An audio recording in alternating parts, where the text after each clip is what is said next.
There we are. Ooh. Well, hello out there. Boo will join us shortly, hopefully.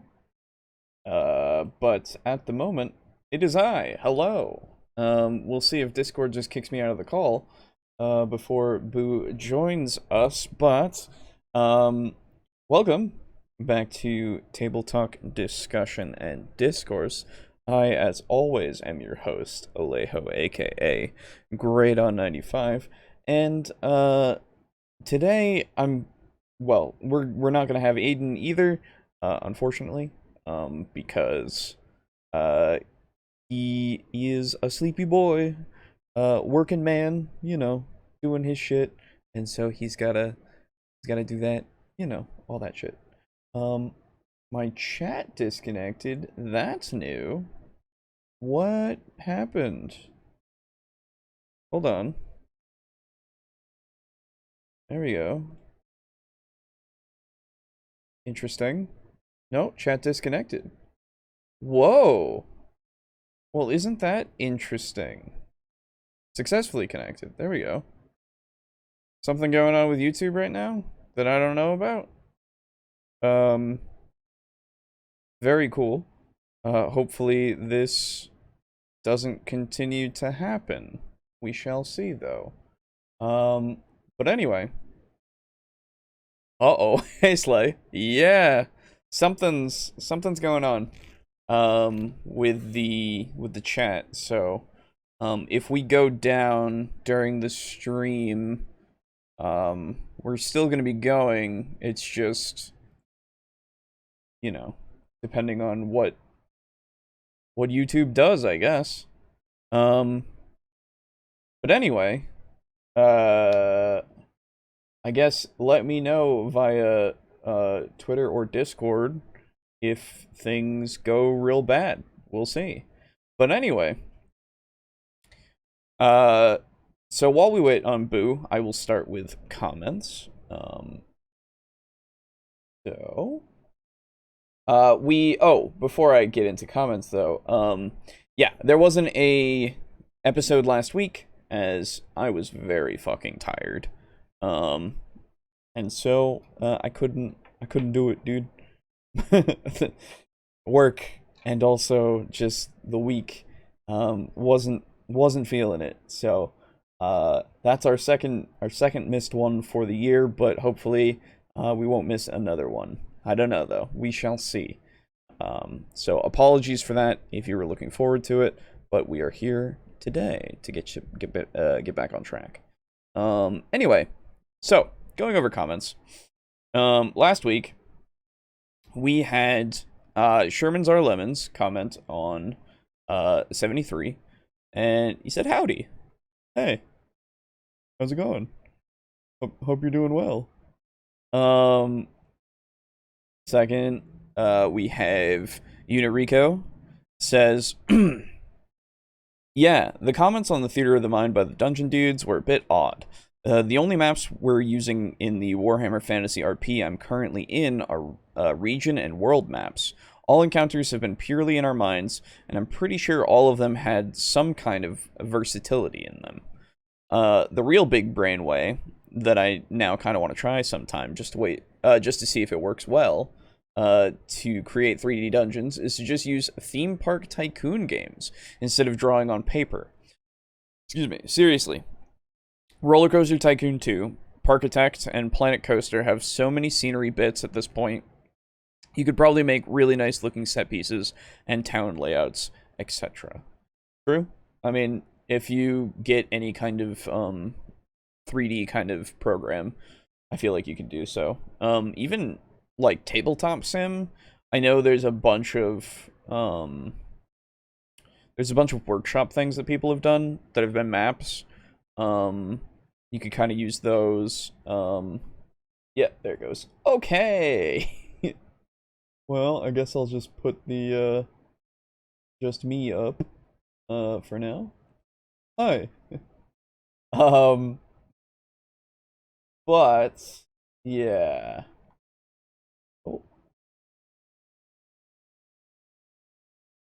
let me just move up so that we don't. There we go. That's good enough. And then I will make sure to look at this every now and again to make sure that I don't miss when Boo is here. Anyway, so like I was saying, there's that. You could probably use oh, there's a bunch of new programs that are coming out. Tailspire is a cool 3D virtual tabletop. Yep, there's that. There's a bunch of 3D virtual tabletops now that you could use, I think, if you really want to like make something like that. There have been a bunch that I've seen through Kickstarter and such. Like, it's a neat thing. And if you really need those to make a 3D model, in order to, if that helps you, then go for it, dude. You know. Anyway. Next up, Lux. Lux says on last week, regarding the length of my posts, one of the main purposes of these comments, aside from contributing to discussion and discourse, is to keep my own brain from becoming too smooth like a tiny, tiny marble from lack of exercise. Hopefully the effort has some positive effect. Fair enough, yeah. I know my brain need it. So, anyway. The principle I follow with dungeon design is that any intelligent enemies living there are going to actively maintain its defense. Also, sorry, one last thing. Let me just do the thing that I completely forgot to do, which was post this on the Discord. Oh my god. I'm very good at this, getting back into this, aren't I?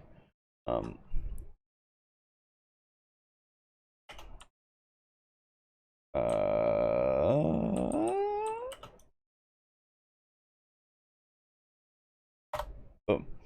Okay, cool. There we go. So,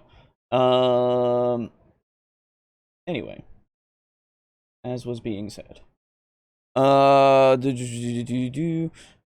principle I follow with dungeon design is that any intelligent enemies living there are going to actively maintain its defense. What that means is the front door is not left wide open for the party to stroll through. If they try to go in that way, they're going to have a fight on their hands against every intelligent enemy in the dungeon all at once. I assume you mean, like, concurrently in the sense of,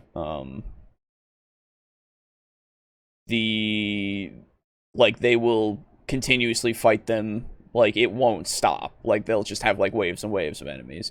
Because if you, obviously, you're not going to throw, like, everything all at them immediately. Oh, okay. It might not be immediate. There you go. The enemies might let them get inside first, so that they'll be easily surrounded. Maybe try to let them spring a few traps along the way to soften them up. Maybe send out a few skirmishers to test the party's strength and get them to use up some spells. Or leave a glass of water sitting in one of the hallways, I guess. But inevitably, when the party is at its most vulnerable, everything in the dungeon will come at them all at once. Hey, Draco Kraken, what's up? But, yeah. So, obviously, yeah, obviously you have to make it make sense. If you do it in the way of, like, they have a way that triggers that, like, maybe you describe something that they don't necessarily, like, see in the very beginning. Like, let's say, they feel a bit of cobweb or something on their face as they go through the entryway of this, let's say, cave, right? But they don't see any. Let's say that they, like, because I know I've had those phantom cobweb feelings before, like, on my face, right? Usually it's because there is a cobweb there, but you could make it so that that's, like, your trigger, in the sense of it becomes your, like, the alarm system for whatever lives in that cave. Or you could do it as simply as there is an alarm spell there that they didn't know about, because it's the front door, and it allows the people the things that are allowed to go in without tripping it, but anybody else who goes in the front door is going to, like, immediately be known. You can obviously make it so that it works. It's just, you have to I would say you have to have it make sense that way, that if somebody like thinks about it and then they go, well, how the fuck did they, and then you go, how did they, but you actually have an answer. So if the party doesn't want that to happen, they'll hopefully try to find a way in that isn't the front door and doesn't cause them to be seen. Of course, just because the window isn't the front gate doesn't mean the party can clamber into it without being noticed. If there's a line of sight to one of the guards, that guard is going to get a spot check to notice them, of course. And if they're noticed, basically the same thing as above is going to happen. The party might be able to capture a better defensive position or hold out from it, to hold out from. Or if the PC keeps moving, the enemies might not be able to pin them down in one place and might even lose track of their exact position, though they'll keep searching for them at that point. And again, I would say, as long as it makes sense, because they could potentially take out the guy before he's able to, by chance, like, you know, scream out or anything, or go and sound the alarm, or, you know, classic kind of stealthy kind of stuff, right? But as long as it makes sense, you can do whatever. But if the party can slip in inside unseen, the next step will be to deal with patrolling guards without making too much noise.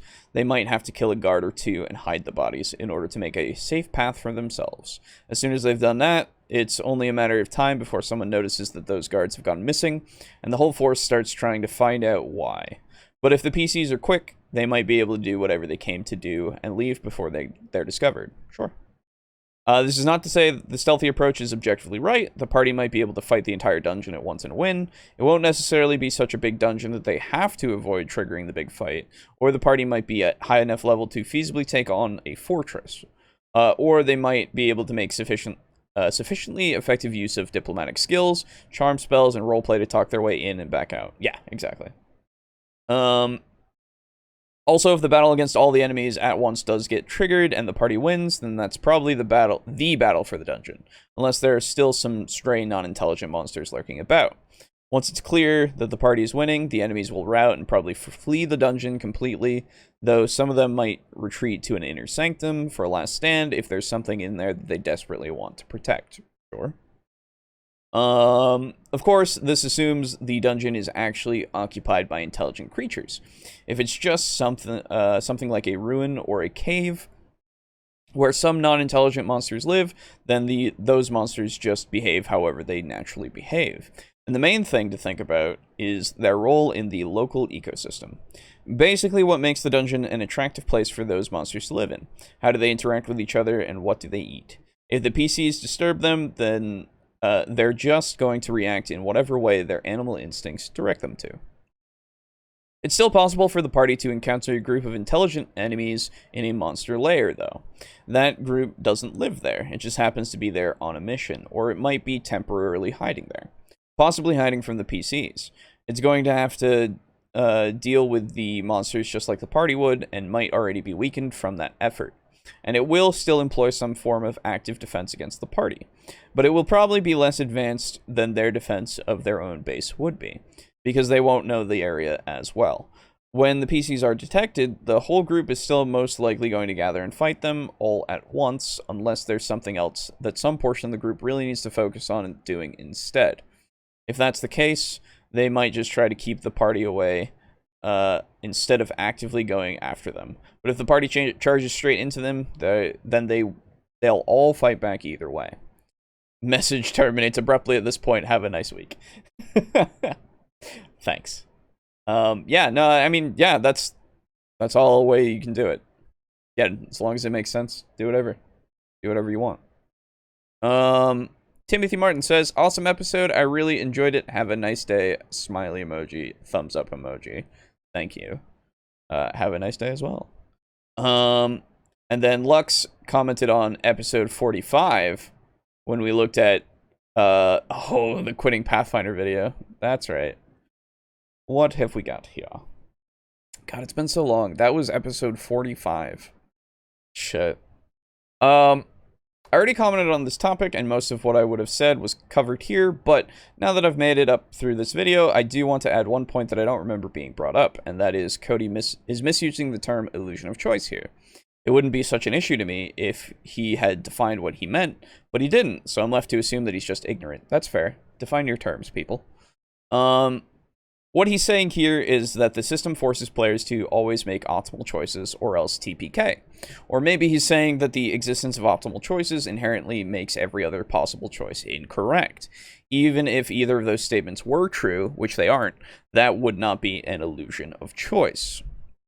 Illusion of choice is when players are presented with a decision, but whichever option they choose leads to the same outcome. For example, there are two different towns the players could visit, but whichever one they go to, the same NPC will approach them and offer the same quest, but the players will never know this. They'll be left to assume that if they had gone to the other town, something completely different would have happened. And it's not great. It amounts to pretending that you designed a more complete scenario than what you really did, but that's what illusion of choice actually is. Yeah, absolutely. I would agree. In Pathfinder, even if one choice you could make was optimal and every other choice you could make was wrong, quote unquote, your choice would still matter. Any choice you would make would produce a different result from the others. That's not an illusion. That's an actual choice. Yes. Also, this was sort of touched on, but I will add that regardless of the system, if the PCs are always doing the same thing, it's because the DM is always doing the same thing.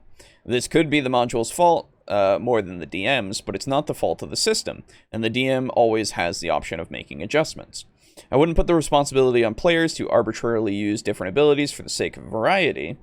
I will always say that the DM should provide enough variety in encounters, and the same tactics will not be optimal every single time. Yeah. I still think them playing Age of Ashes didn't help. Yeah, definitely, like, that's at least, probably part of it, as far as I have been told. I should read that adventure sometime, and just see. Or play through it, I don't know. But, yeah. Don't always have every battle take place on a flat, open surface where the two sides just attack each other head-on. Don't have enemies always dutifully attack the player's frontline fighters and leave the casters free to safely stand in one place. If the players make tactical errors, punish them for it by exploiting them. Make sure players have to think about what they're doing and can never safely turn their brains off in a combat when the characters' lives are in danger. Honestly, for as much as Cody talks about combat, everything he said about it in the videos of his that you've covered makes me think he just treats it like some kind of weird ritual. He doesn't treat it like a tactical challenge requiring advanced thought. To him, it's just a mechanically repetitive activity where the only thought involved is arbitrarily choosing some ability for the coolness factor, and then describing in detail how the character performs it. So as flawed of a take as it is, I can't really say that I'm surprised that he would get bored with a system that he is convinced is all about combat.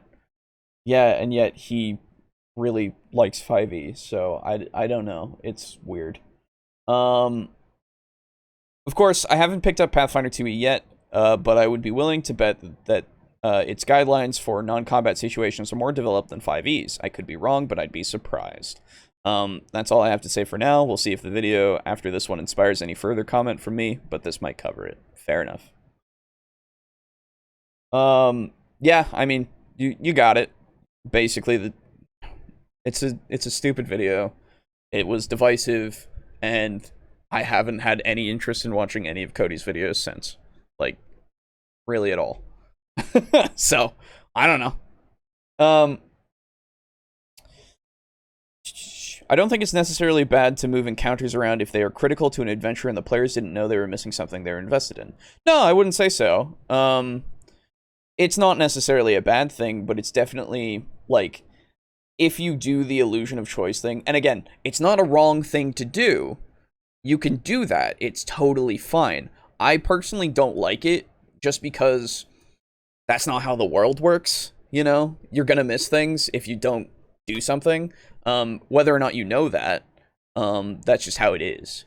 But it is not a wrong thing. You are absolutely correct. And it's totally fine if you want to do that. Especially if it's something critical. Like, if you need this to happen, then I guess go for it, you know? If there's no other way that you can get them to go to that thing, yeah, move it, sure. Um, one of the dungeons is super notoriously lethal. Fair enough, yeah. In Age of Ashes. Um, the only time I got to DM Path 2, I had a Goblin PC make biting his primary attack. Players making optimal choices is a lie. Fair.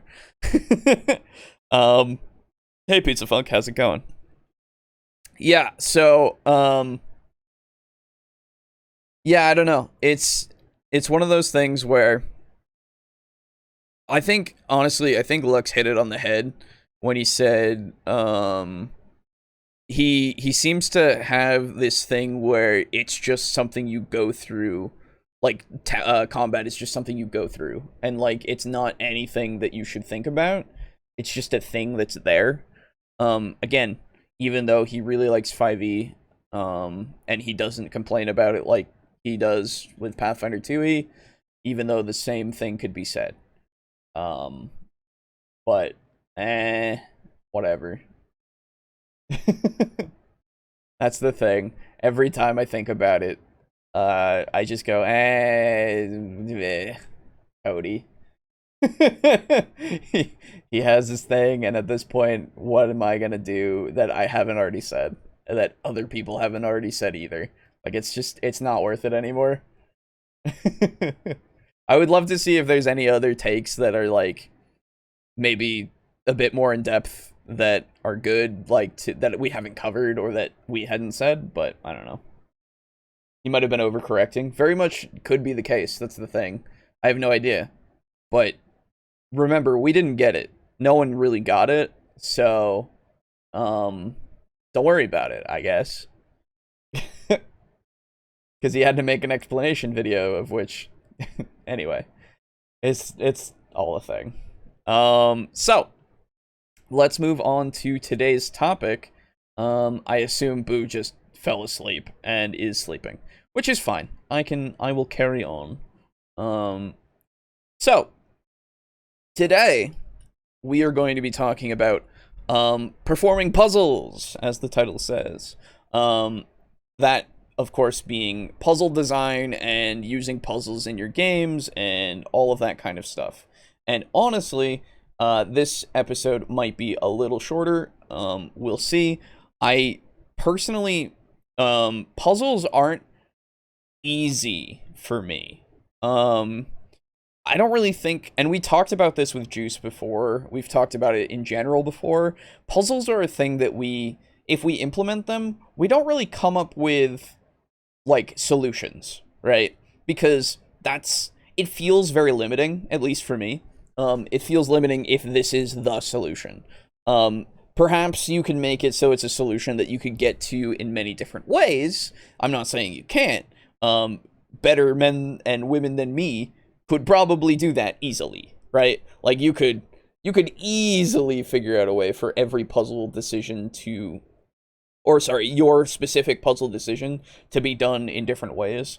And obviously, as we've said before, be flexible with your puzzles, right? Like if somebody decides that they want to destroy the statue that is a part of the puzzle, then you go, hey, whatever.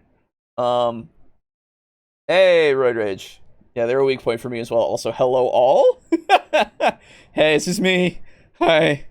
Aiden's sleepy and Boo is still asleep probably. It's cool. Saying hey to everybody in the chat too. But anyway, so it's definitely harder for me to do just because like I don't want to make that puzzle usually, just because it's like the players themselves can usually create a puzzle by just existing. I don't know. The last time I did a quote unquote puzzle, right? It wasn't a puzzle, and we've talked about this before.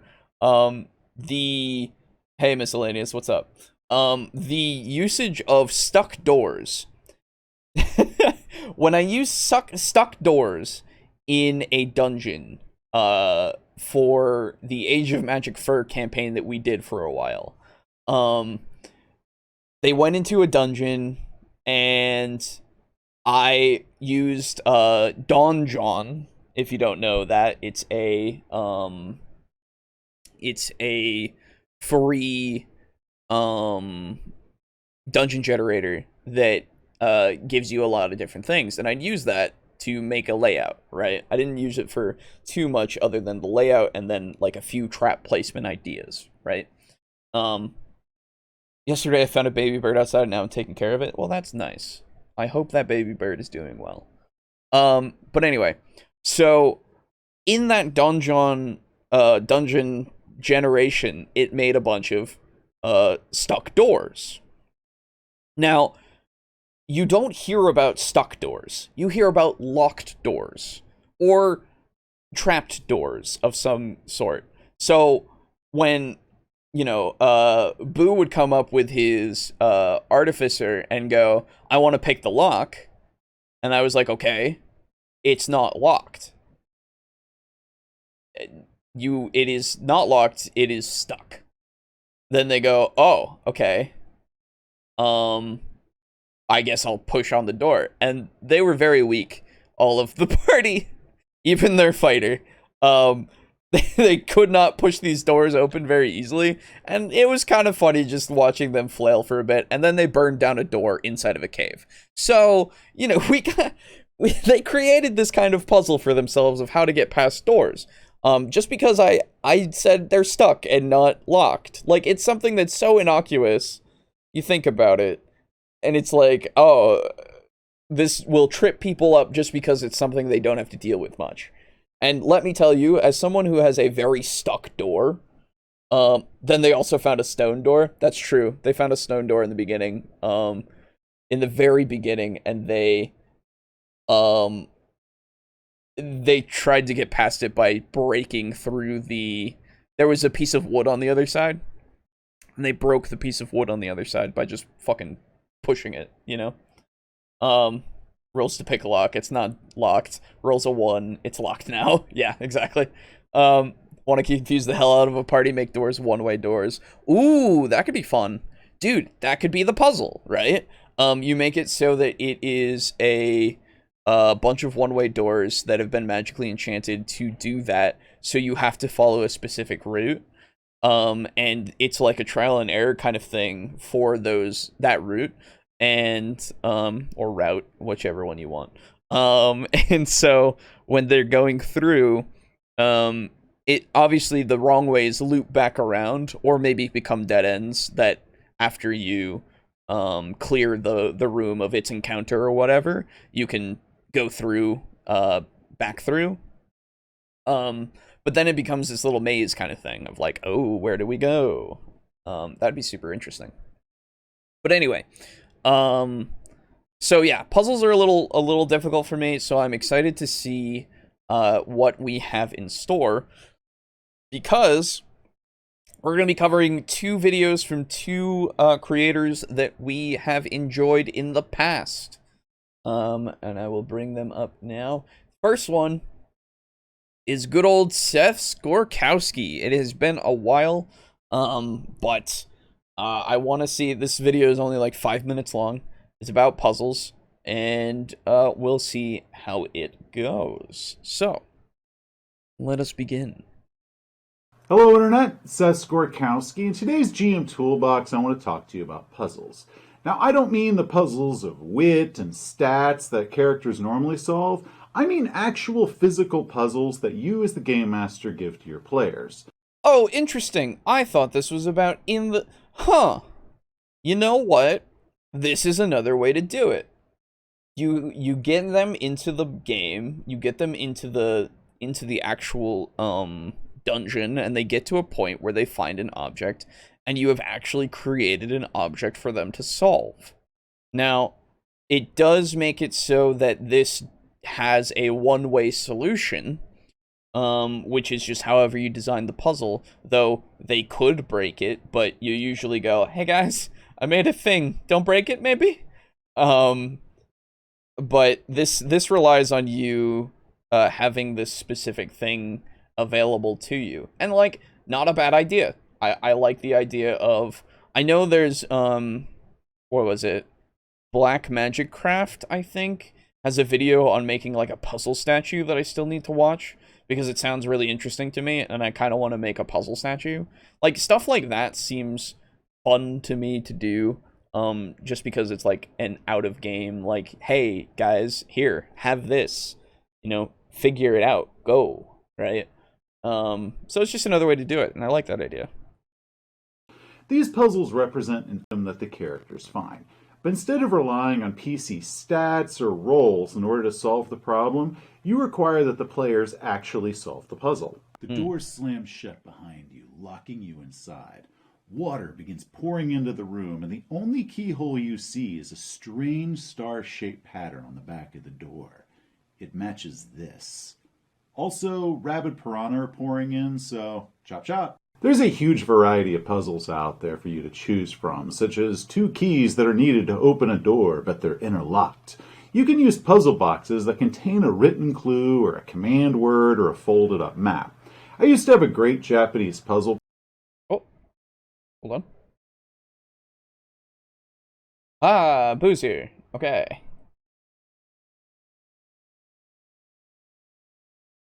Hello. Sorry. No, you're good. I set my alarm for 9, but I accidentally set it for 9:30. Fair enough. Yeah. Well, welcome to the stream. Hello. Hello. We are watching Seth Skorkowski video. Ooh. He is currently talking about using like actual puzzles for your game. Yes, the physical puzzles. Yes. Yes. Which I didn't even think about. You what? I've never even thought about. Well, I've thought about like getting and like building my own puzzle, but he's also talking about using like the actual ones that you can buy. Yes. Which I like that idea. It adds some obviously some stuff. Obviously it's kind of harder to do nowadays. Yeah. Because, the plague. But The plague, yes. But yeah, it would be a lot of fun to do that. Yeah, I was Actually, saying, you know what? I remember there's a video on YouTube that sometimes shows up just when I'm just surfing. There's a guy who had a puzzle box made, and man, it's like fucking beautiful. Where it's like this, like a like just a normal square, and in the middle there's this drawn back bow and arrow that you can like spin around, and has to point at a certain thing, which lets you do this. And it's really cool. Cool. Yeah. Yeah, like I was talking about I want to watch. There's a video that I have like in my watch later, like forever, that I've just not watched ever. That is Black Magic Crafts. Yes. And he made like a puzzle statue, and I was like, oh, that seems really cool. Like I want a puzzle statue. That just sounds fun to have. Yeah. But yeah.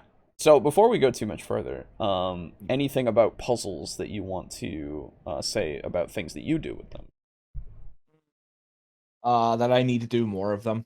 Yeah, fair. And that I'm not really the best at them. Same exact thing that I said. And that I would like to do more. I would like to use ones where you use a physical puzzle where you hand it to your players. But we've never played in the same room. True. So it's not something that could really work. But I am designing puzzles for my Call of Cthulhu campaign, so that's gonna be fun. Yeah, no, I'm excited. So I intend to use them, just not physical ones, and I don't think I'll ever really get away with doing physical ones. I think the only, for us at least, if we ever do Cyberpunk, that's one that I would be like, hey guys, you should download this little hash, de-encryption thing, right? Nice. And then like do something with that to like try to get you to find the code you need to decrypt something, right? Yeah. That'd be cool. Yeah, I feel like that would be something that would work for us in that kind of respect for a physical quote unquote puzzle. Yeah. Quick, guys, we need to go quick. We need to hack into this corporation supercomputer, and then it's like download this app, and it's Sudoku, and I'm like, Fuck, I hate Sudoku. Fuck, I can't play Sudoku. Shit. The rabid piranha thing reminded me of a puzzle room I had the revived plays at the sanity cost to perfect health. Wait, what? The rabid piranha thing. So he was talking about, unless you haven't reached it in the video, that. Oh, part, that was the little skit. vignette thing. Yeah, skit. Yeah. Yeah. That's right. Gotcha. Puzzle room I had the revived plays at the sanity cost to perfect health. That I don't get. That I have no idea. Yeah, I hinted at that by having a guy in the room. Who had went insane eating himself. Okay. Reminded me of the puzzle room. I see. The revived players. Oh, okay. Gotcha. Yeah. Fair. Okay. Yeah. Nice. Yeah, like I said before, the only puzzle that I've done is stuck doors. Yeah. Because you guys made it a puzzle. Yeah, it was a puzzle, and the solution was fire. It was fire in a cave. Avoid the bombs, open up Minesweeper. True. There you go. Yeah, right. Anyway. Box that I used for one of these, but an incident involving a top shelf, a tile floor, and gravity prevented me from ever showing that to you on a video. Game masters will need to give some thought to which puzzle they use. There's a natural worry that the puzzle might be too easy for the players to solve, so a game master compensates by choosing a more difficult puzzle. However, this can easily backfire by getting something that's too difficult for your players to actually solve, which leads to player frustration and GM disappointment. Obviously, this is like, know your players, you know? Yeah, and know that no matter what puzzle you get, no matter how easy you get it, your players will make it 10 times more difficult for themselves. True. That's the thing. If you ever design it, like, obviously if you hand them like a little 4-piece puzzle, that's going to be super fucking easy. But when you're designing something that they have to imagine, make it fucking easy. Because I have made that mistake before, where I made a puzzle that I thought was intuitive but wasn't at all. Yeah. Oh, it perfectly revived them at the sanity cost and killed them every time they got answers wrong. Gotcha. Okay. Oh. So they were like constantly going in and out of sanity, or sorry, they would go insane if they died too much. So they would get revived and shit. Okay, gotcha. That makes sense. Yeah, cool. Yeah. So yeah, it's definitely going to be one of those things of less is more sometimes, like because brains sometimes don't link up. There's a game, there's a board game, or just I don't know if it's technical. Well, it's a card game, I guess, that is I think it has a board, but it's called Code Names.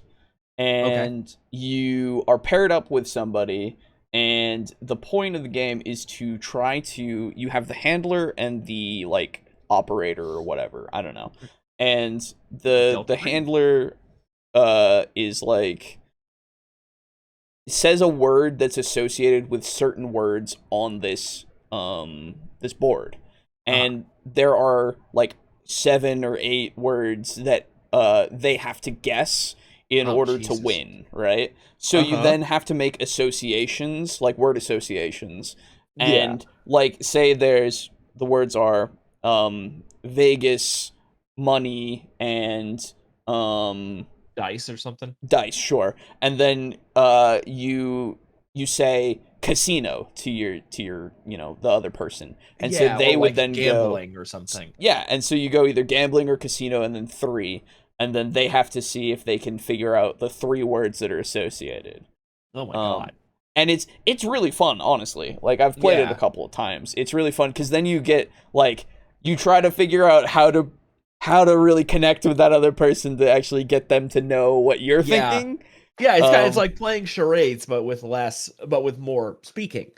Yeah, absolutely. And so you get that one word, and then it's like the other team gets to do it, and you can pick the words that the other team has, and then it turns back. It's like Nice. and there's like one that's like an instant lose one, so like you gotta try to not get that one. Oof. It's a fun game, honestly. Nice. But anyway, so I was just thinking like, that's just the Yeah, association and try to kind of thing. not do stuff like that in a Right. RPG puzzle, because Right, just exactly. make it simple. Because it makes it so it's like when you have that association thing, somebody's gonna have a completely different association than you will, right? Yes. A rule of thumb is that if you, as the game master, can take this puzzle, having never read the instructions, and you can solve it in 5 minutes or less, it's probably a pretty good puzzle box to use. Okay. If it takes longer, it could stall your game and take the focus away from the game, from being the adventure at hand, to being about a physical prop that was supposed to be intended to enhance the adventure. There's also combination boxes, such as this one from the Da Vinci Code.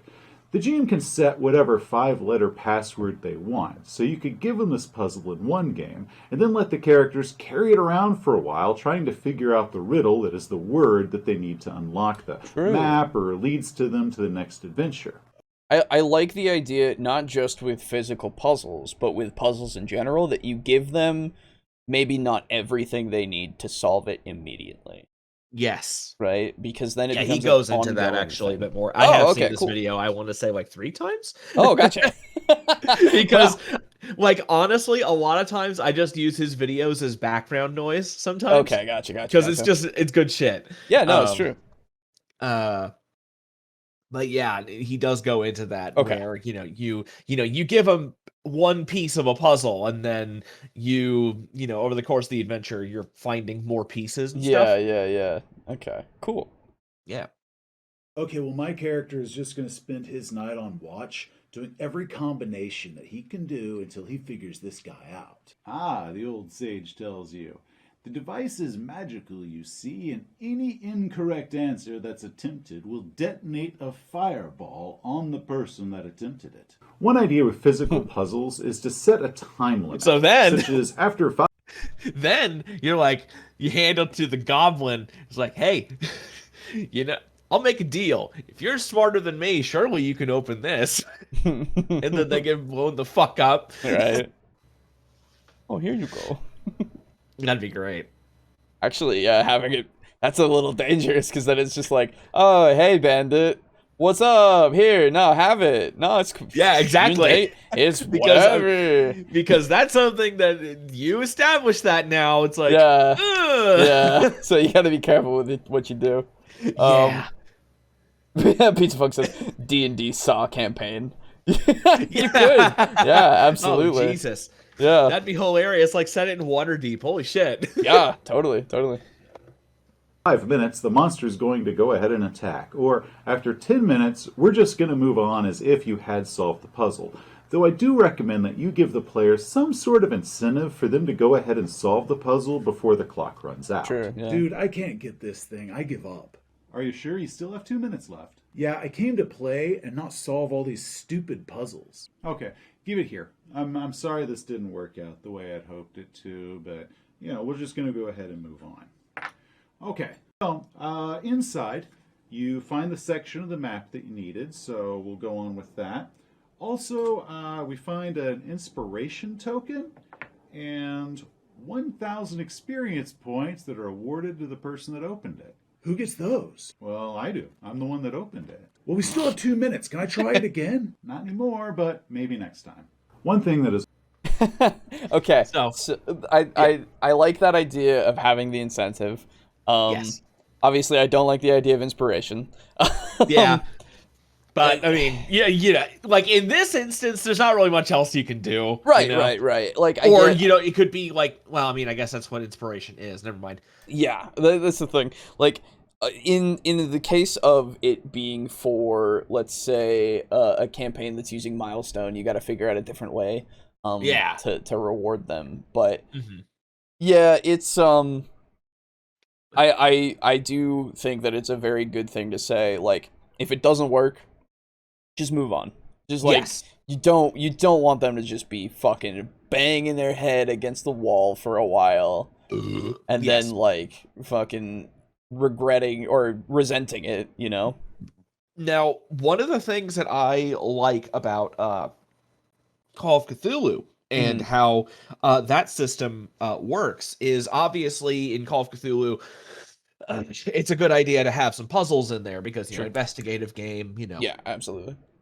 And something that we did wrong, or that I did wrong when we played Call of Cthulhu, is that if you have an area where the players get stuck, basically no matter where, if you are stuck and like you don't know what to do, Mhm.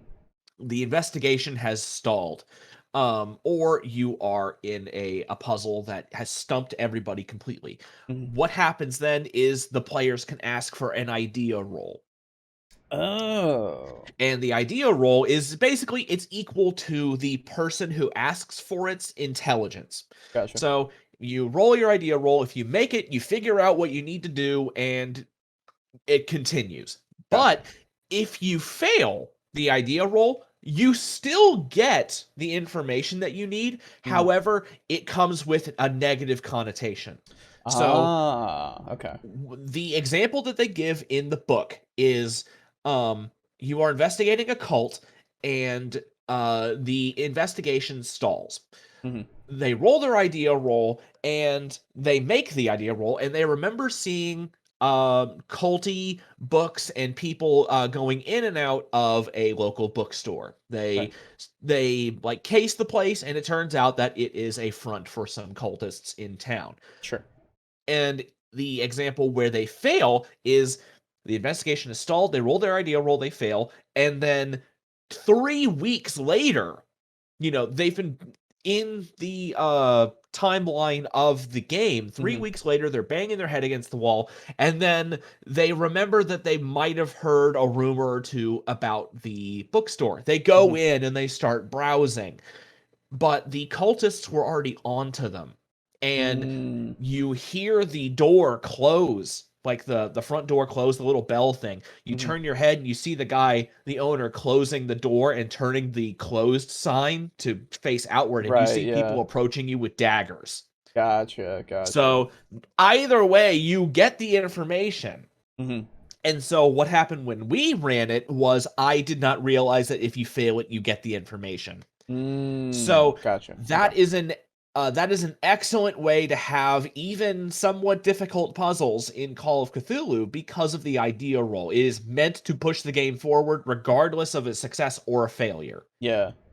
And I like that idea just because it's like it even with the failing, you still succeed, but with the connotation, right? Like it's the negative connotation of like, Yes. oh no. And you can do that in anything, I think. Like Yeah, pretty much. if they're getting stumped in say D&D or in your Pathfinder game or something, you can do the intelligence roll, and if they fail it, then you can still have it be something that occurs later or has it done in such a way that maybe whatever it is they do isn't going to be as efficient, so it breaks somewhat, but they still get what they need, Hmm. like I like with the puzzle box thing here, instead of them getting everything they could get, they just get the vital thing, right? Yes, exactly. Yeah, no, I like that. I like that. Hmm.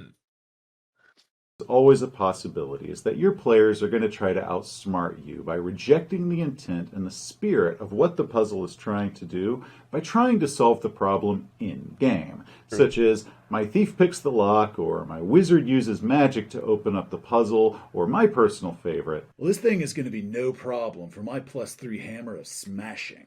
GMs can work around this by having a few ideas in place before you actually give it to the players, such as immunities to thieves' skills, impervious to magic, or just impervious to damage. The bard warns you that this actually isn't a box, but really just a portal that accesses a pocket dimension, and the contents are only accessible by opening the box.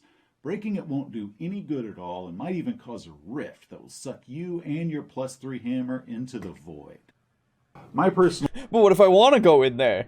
Yeah. Let me in. Yeah, I think that comes down really to one, yes, being the kind of DM who's basically saying, no, fuck you. You have to at least try to solve it this way. Right. And two, being able to think that, well, if this is an important puzzle that hides an important thing, the person who designed it would have put in some fail safes. Yeah, I mean, absolutely. it's as simple as that. Yeah. Because, it's a puzzle that holds a piece of a map that leads to a dragon's treasure, and the person who put it in there wants to keep it to themselves. So, they'll make it so you can't just smash it open. Right, exactly.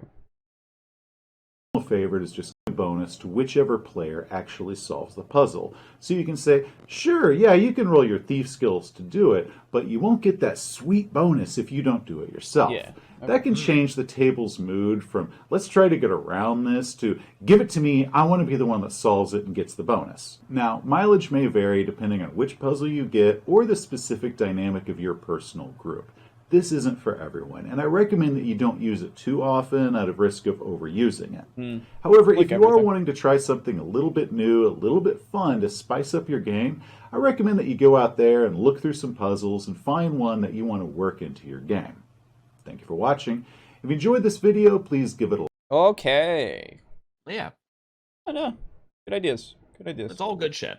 As usual, Seth. As usual. Never have an issue, usually. Yeah.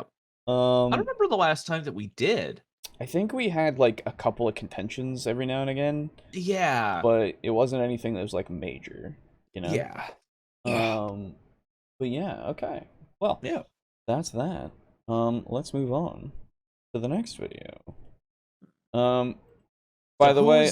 Who's on the chopping block now? Well, it's Quest Givers. I don't know who that is. That's the two guys who we liked a lot when they were talking about I think using different systems in your game, like using other things from different systems.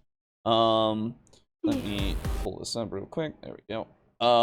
But yeah, so we'll see how this goes, and then it might even be the end of the episode by the time we're done with this, because don't have too much more on because puzzles are like, there are several puzzle videos out there, but then like the other ones are like Guy saying something for 30 minutes on puzzles, and I'm like, all right, well, we've done a lot of Guy usually, like for a little bit here, let's do a couple other things. And also, this is puzzles. It's not too difficult to like get to the point of like, just do what you want, and like, well, maybe we'll get some ideas out there. If you want to do some more puzzle research, if you want us to cover some other puzzle videos later, let us know. But at this point, there's not too much that I think is going to be different, really. Yeah, because most of the time with a puzzle, it's very... there's no point in us telling you should do this puzzle. You know what I mean? No. Yeah, no, because stupid. Make your own puzzle. You have to make sure that it works. It has to be intuitive and all that. This is really the stuff. What these videos are going to be good at telling you is the stuff to do in relation to the effect the puzzle will have on your players. Right, exactly.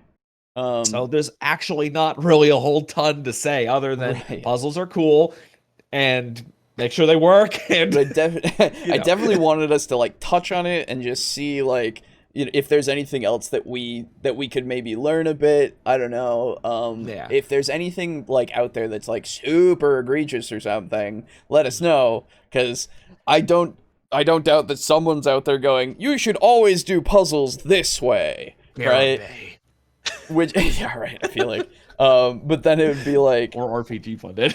Right. But that would just be immediately like, no, you don't need to. You can do a puzzle however you want. Like, it's so easy to just say, no, what do you mean? But anyway, so this is Quest Givers. This is puzzle and RPGs, D&D puzzles, and how to run them, DM tips. So we'll see how this goes. I think if we, next time, have we done traps before? I don't know if we've done specifically traps. No. I think we should do traps at some point because Sure. I have issues with traps. Okay. Not that I don't like them. I'm just bad at running them, and I don't. No, I get you. Like I could honestly use some Sure. tips. Yeah, we could go for some trap design tips and such. Yeah, absolutely. I have a question, says Pizza Funk. If the player in real life is really good at puzzles, but he is playing a character who would be really bad at them, does it still count? Like, should the solved puzzle be in character? Ooh, okay. Interesting question. I think since he was going on about try to do it without using the character skills, it might actually be out of character. But I think if you have a player who is super good at puzzles, I think you would want to have an like you would want to ask your players, like, do we, because obviously if someone's super good at puzzles, you don't want to just immediately hand it to the person who would have no trouble with it. Ask the other players, like, so we all know that Jake, we all know that Jake is really, really good at puzzles. Would you guys like to try first? Just in case. I think, basically be that. Yeah, I think usually with the physical puzzle thing, I would say it's a group effort, Yeah. So we make it as a thing that the group can do and try. Just to make it so that everybody maybe has a say, or if those who don't really, jive with the puzzle, they're just like, quietly observing or something, letting other people do what they want to do with it. It's definitely one of those things, again, like know your group and which ones are going to take charge and which ones are going to be more passive. Actually, now that we're talking about this, I just remembered. You remember when we played Shadowrun for a couple sessions? Yep. And you remember how actually I don't think you guys ever got to it, but there was a point at which you guys were going to break into like a weapons development facility, and you were going to find some files that were encrypted, excuse me. And you're going to bring them back to your guy, your handler, or whatever his name was. I don't really remember. But it's been a while, yeah. Yeah, you were going to bring the files back, and he's like, well, these are encrypted. If you want, I could go ahead and decrypt these for you. It'll take me a little bit of time, but and I remember specifically I was specifically going to say this. I could handle this for you, but I imagine that if you did it yourselves, it would be a great experience. So, like, you could give it to the guy, and he would be able to handle it just fine, and it would take a little bit more time. But if you guys went through the story and you found, like, the keys to the encryption, you'd gain a bunch of experience for it. You know what I mean? Makes sense. So I just thought that would be kind of funny. Yeah, no, that's a way to do it. Absolutely, make it so that there's the option of, if you guys don't want to even try, like, we could just have it be a thing you get later easily. Exactly. That's a good way. Nice burps, says Miscellaneous. He did say experience can be an incentive. That's true. So, yes. with the, I feel like this is the thing with experience. Because we never really run experience. We always do milestone. So for us, it doesn't really work as well. Yeah, and we also don't like inspiration. Right. So I have occasionally had moments where I have wanted to give inspiration out. However, it's been very, very rare. Right, exactly. It's very rare that these motherfuckers impress me. But true. But occasionally I do actually kind of want to give experience out. But I mean, inspiration out. But we just don't follow that system. So yeah. And so if you wanted to have a puzzle where it got additional shit, for us, it would be kind of difficult because it's like you could be treasured, but you opened it, so you should get it no matter what, but you didn't do it as a player, so you don't get it, it's weird. I mean, I guess how you could do it is if you had that puzzle and you had someone not open it, you could say, well, if you had opened it, you would have found this, but since you didn't open it, it's just not in there. It could be as simple as that. Yeah, easily.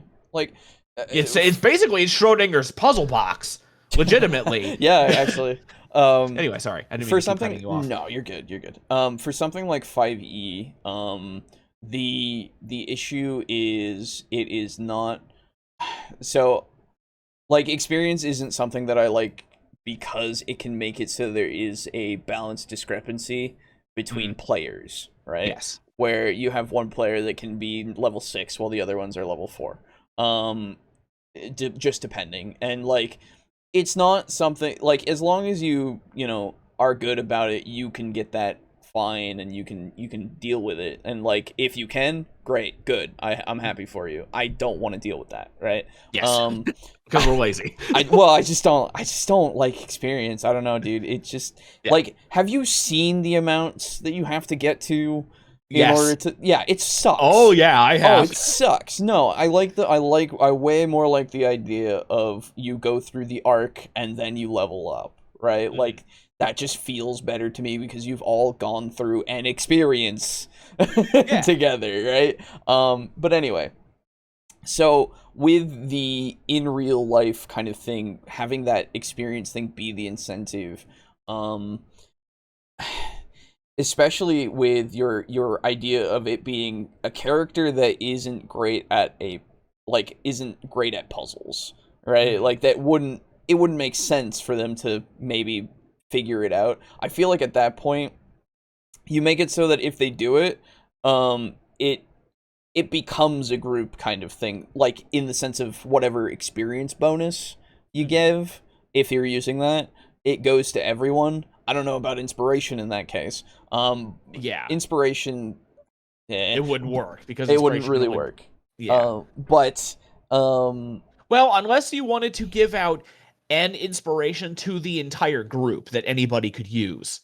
Okay, yeah, you could try to do that, sure. Yeah, no, it's like there's definitely my chat disconnected. What is going on, YouTube?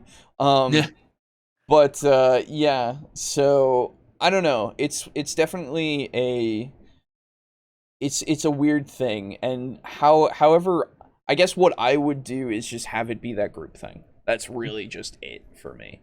In the sense of if I'm going to do a physical puzzle. If I'm going to do an in-game puzzle, probably the person who doesn't have the like good puzzle character isn't going to figure it out, right? Yeah, unless you want to roll like a D100 or something, but then what the hell is the point of doing the puzzle physically, exactly. you know? My favorite part of experience is the level discrepancy between players, reflecting differential growth of the characters. No, that's fair. That's absolutely fair. I like the idea of the party continue, like the way that you show different growth in something that doesn't use experience, I would say, is just how the characters themselves develop, right? You give them different experiences during this journey, and it really just changes how they view the world, right? It becomes something like, and they can even roleplay through some of these different experiences, like how they trained in order to get to this level, or you know, like how they themselves have found the situations that they've gone through and how it has changed their outlook on whatever it is they're facing. Say they have gone through a bunch of undead in this current arc. Maybe they've developed a hatred for it. Maybe they've developed a fascination for it. Like, however it develops, it can be something that shows the growth of the characters more than just the power, you know? And oh, sorry. No, I was gonna say I just think that the power context is something that is so mechanical, right? Like it is something that is outside of the world itself in a way. Like, sure, there is the obvious, like, the paladin is more devoted to his god, and hey, he's more powerful because of it, and the god favors him more because of it, and all that shit. Sure. Your paladin's also doing shit tons of BOGO bucks damage. Like, man, oh man, it's crazy. The paladin is one-shotting everything. Yes.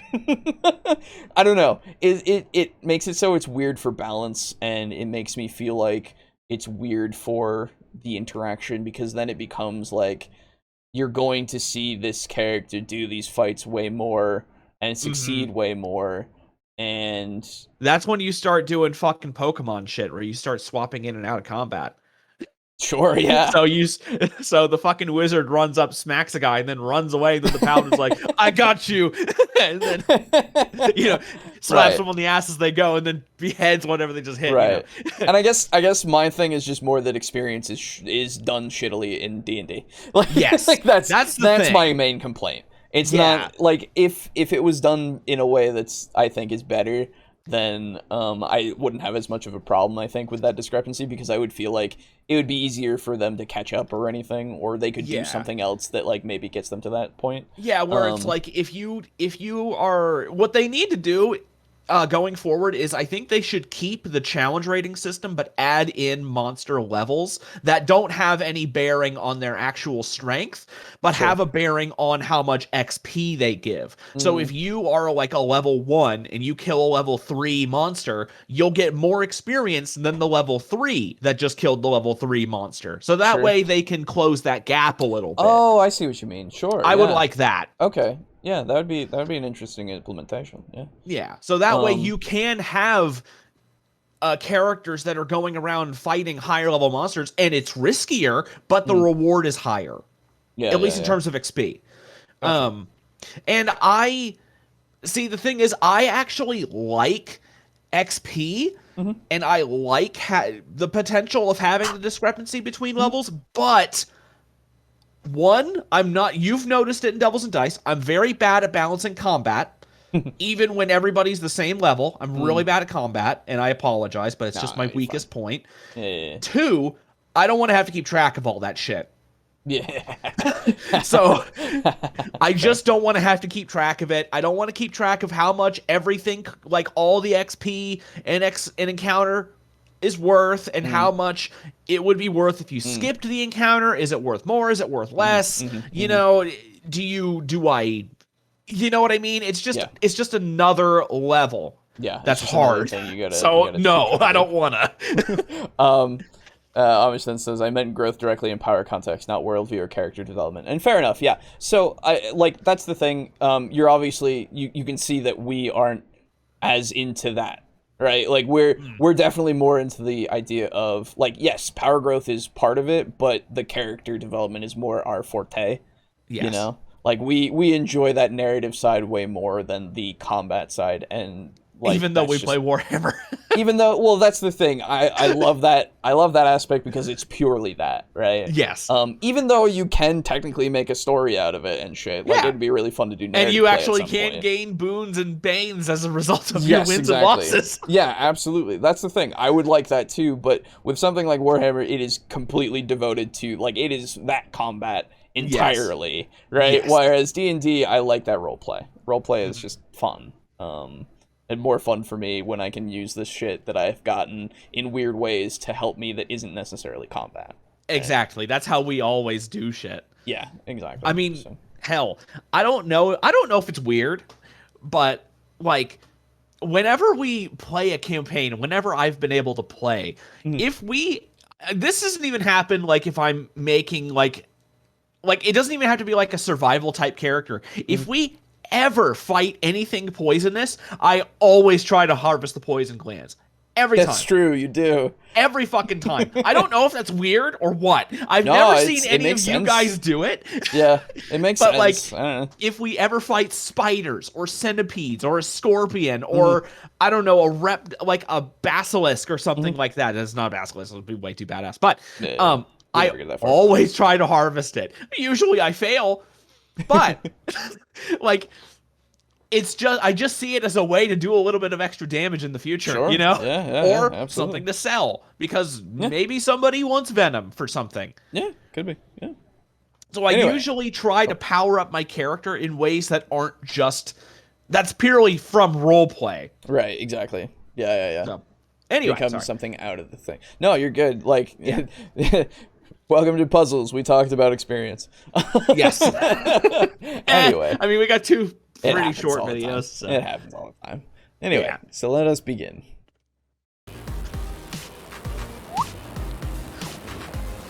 You look puzzled. Come on in the quest giver's lair and we'll solve it for you. Ugh. I'd rather not. Nice. If you're looking for adventure, grab the modules each month to support That's right, the they do channel that thing. and play the Pretty cool. campaign Oh, with man. your gaming. Oh, They make a module every month. Holy shit! yeah, apparently. That's an I get ugly-ass that. giant over there. Amish says, I get that, but I like the sort of superhero movie trope where the strong character like Hulk or Thor just charge into battle, but Daredevil or Hawkeye need to use tactics/equipment like boots, poison. Yeah, no, that's fair. absolutely fair. If you enjoy that, you enjoy that. Absolutely. I like there is something to be said about that cinematic kind of thing where it is like your tank goes in and he's really strong, and then you got your weaker characters behind you that are like doing support shit, and then, you know, all that kind of stuff. The only issue that I have with that is that in a movie or a comic book like the Avengers and the Avengers, Yeah, nice. where you have your tank character going forward, and then you have people like Hawkeye hanging back. And don't worry, that's awesome. I love both Hawkeye and the Hulk. Oh, the Hulk is like my favorite superhero. But the problem is that unfortunately it doesn't tend to work all that well in D&D. Yeah. Or role-playing games, because the DM wants to challenge the whole party. And so if you have this invincible tank going forward and then you have a sniper, someone's going to get ganged up on. Someone's going to get attacked by someone, and then they're going to be out of their depth. You'll have the Hulk get attacked by like 20 dudes because that's the only way to challenge him. Right. And then you'll have the sniper have someone, sneak up on them, and now they're alone because we're trying to challenge the whole party. We're trying to make it exciting. Right. And then when you throw in the random factor of dice, then you run the risk of wind up getting killed, and that's bad because we don't want to do that.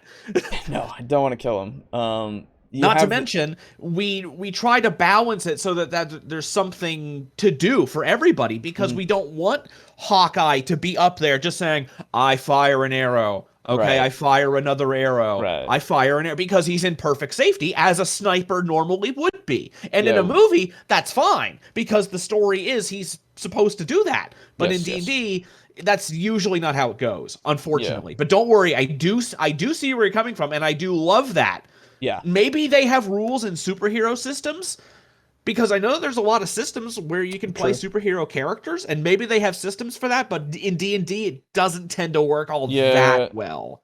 I wish there was a way to, and like, I guess what you could do is depower the things that are around the person that's lower level to make it so that it's more of a challenge for them and less of a challenge. But that's the thing, then you got the other ones coming to their aid who just immediately dispatch them. Right? Yeah, but I mean, that can be okay, though, It can be.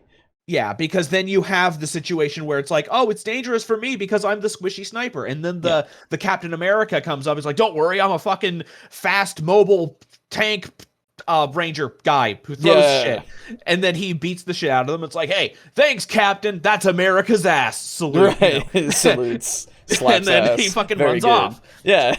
Yeah, no, absolutely. Like, it's definitely one of those things that you can do and you can get better at as you kind of like have more experience with the system and like all that kind of stuff. And if you want to do that, absolutely go for it. Yeah, do it, because I want to see it. Because honestly, like if you can do something better than any of us can, fucking go for it.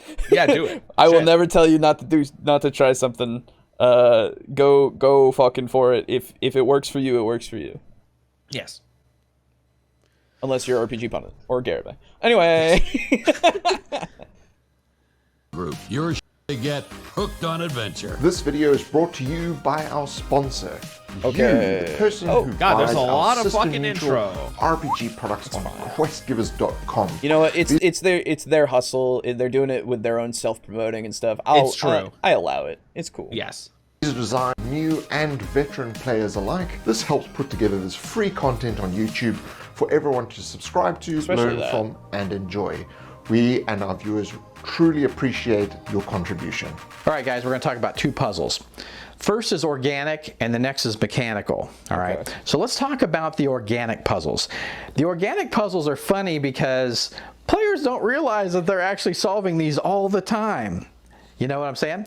So if they're, fighting a monster that needs a special thing to defeat, that's a puzzle. You're figuring it out. Enough.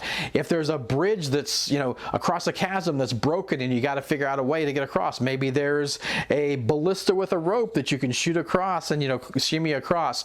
That's figuring out a puzzle. That's an organic puzzle that happens all the time in the game. Yeah, honestly, puzzle is very loose. Yes. It's very loose in its definition because literally you can classify most things in D&D as a puzzle. I have to find the information to get to the king in order to tell him about the incoming dragon attack. That's a puzzle. I gotta go find that information. Where do I get it? Oh, I gotta go find this guy. Yeah, right. So it is technically a puzzle. Yeah, I have only a slight issue with it because the thing is, I feel like something's not really a puzzle unless you design it with the express intention of making it a puzzle. If someone chooses to think of something as a puzzle, then fine. Yeah, but, sure. For example, like if I don't know. If I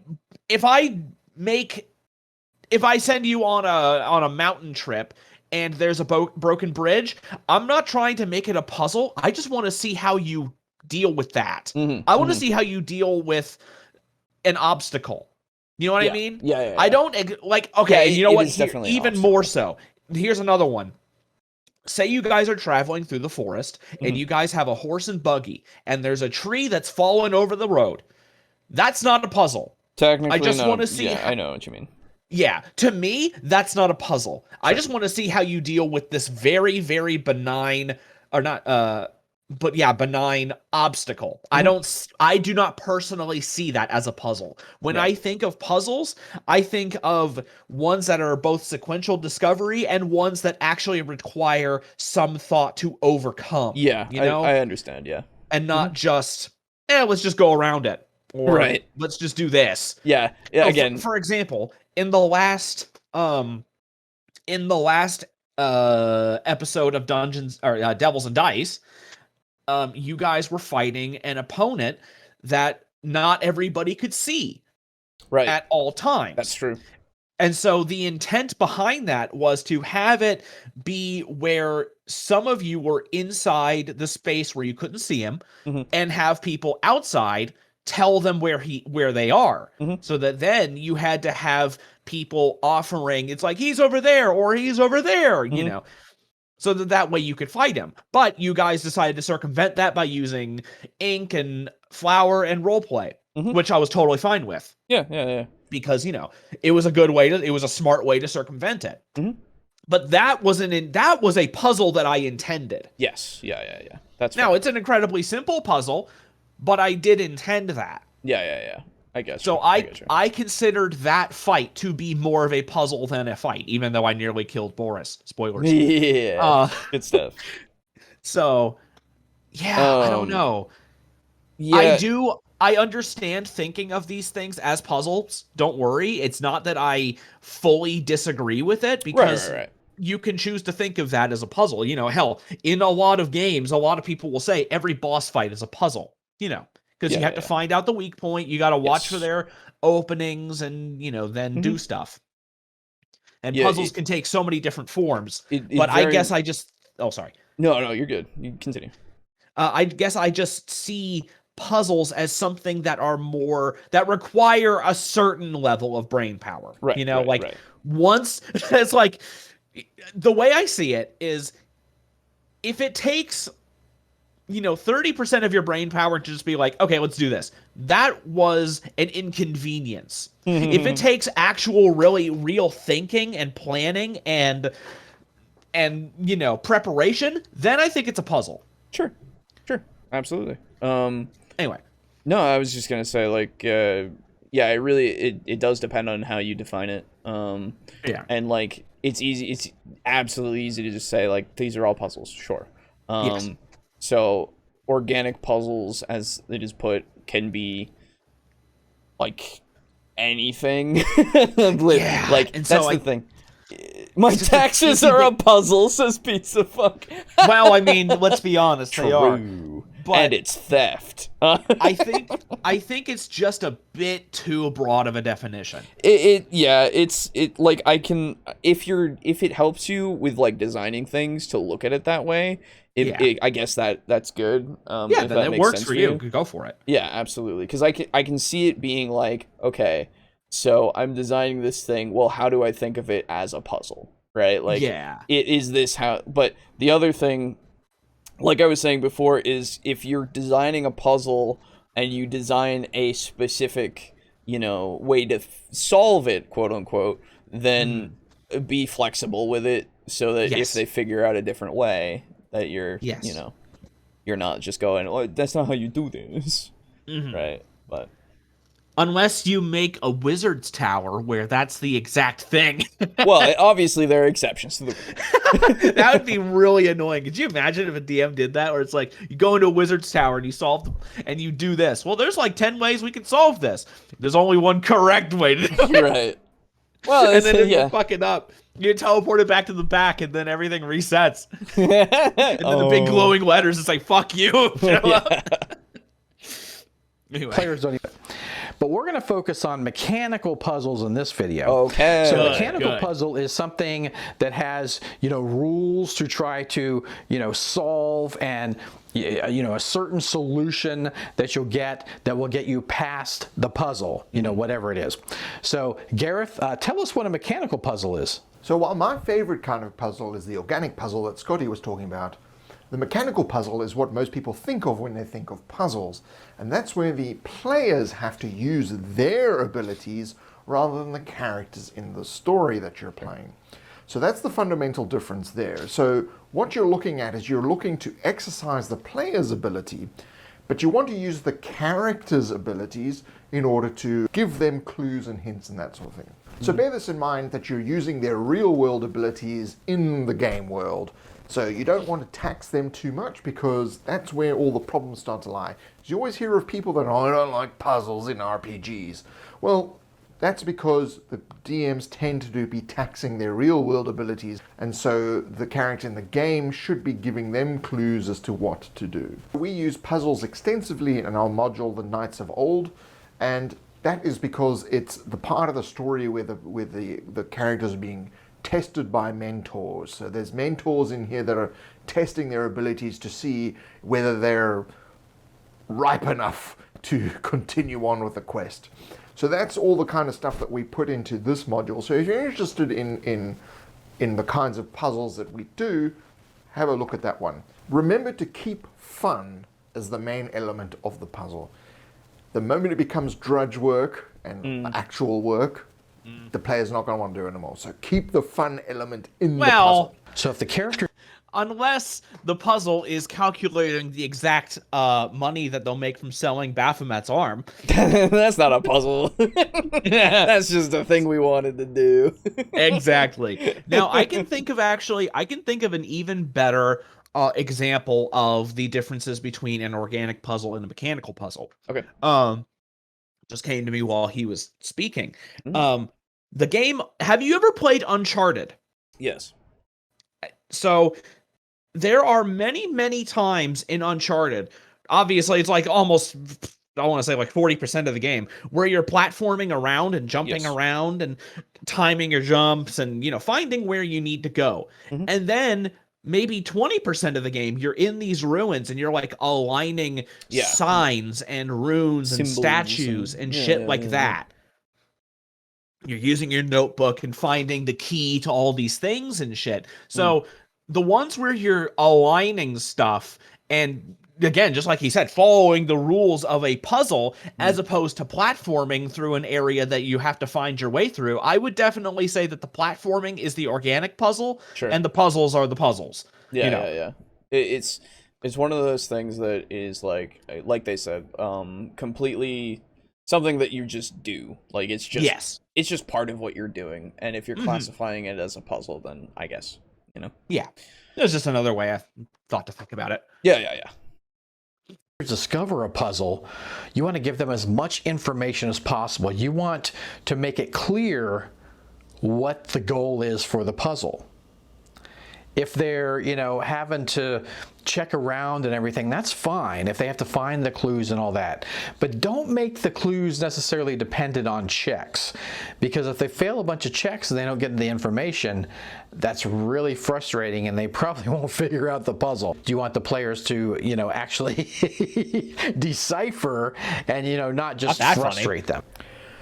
So I would say that you should give them the ability to have all the essential information, right? Yes. Whereas if you have things behind your skill checks, then you make those things that make the puzzle easier. Yes, it's bonus Right? information. Exactly. So, like, they'll have everything they need, and if they figure it out via that, that's fine. But if they go through these little, like, say you're in a little temple, like a little ruined temple, and it's giving you this journal that basically, in more words than is necessary, will tell you how to do the puzzle because of this ancient, script that this guy deciphered that said something about the stars and the moon, and, that's how you do the thing. But then, if they go into this other hallway, then they also find, something that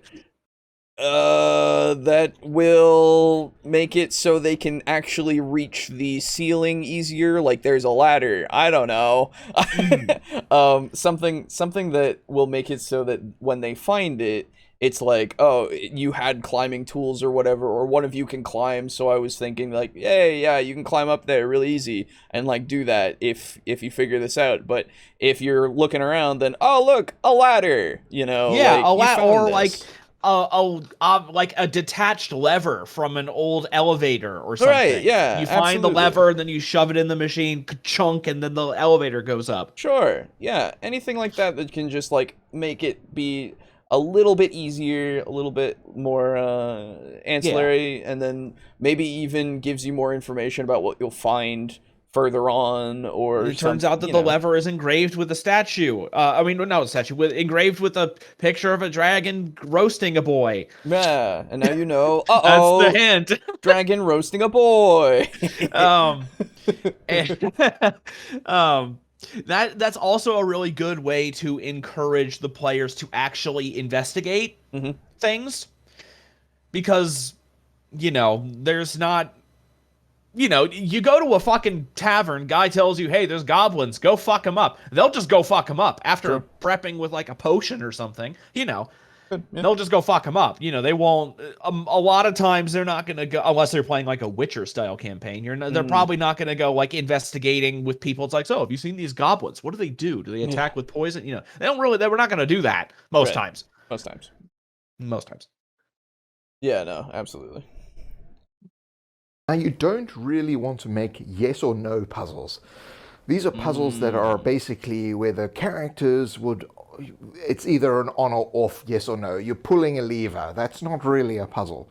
A puzzle tends to have multiple components to it that have to be solved, so that you may be having to move objects look at the around. pillow. You need to be solving riddles. Like There's screaming multiple barbarian. components to the actual organic puzzle that create this mechanical puzzle that they have to solve. Now, that being said, it's very important that the puzzle actually remains within the context of the theme and the world that you're actually having the characters go through. So the puzzle needs to fit the logic of the world. So if things are able to hover and levitate in a magical world, that should be perfectly fine as a puzzle thing. Don't be playing in a game where that's not stuff that normally happens, because then it confuses why are these things hovering and floating around. That doesn't really work in the context of everything else we've been doing in the game. You want it to be adding flavor to the story. You want it to be part of the story. So think about the narrative implications of this actual puzzle. How does it fit into your story? Don't just make it something that's blocking their path. Make it part of the story. This is the ancient dial of Thoberon, and it was created to protect the village from the dark forces of Kanar.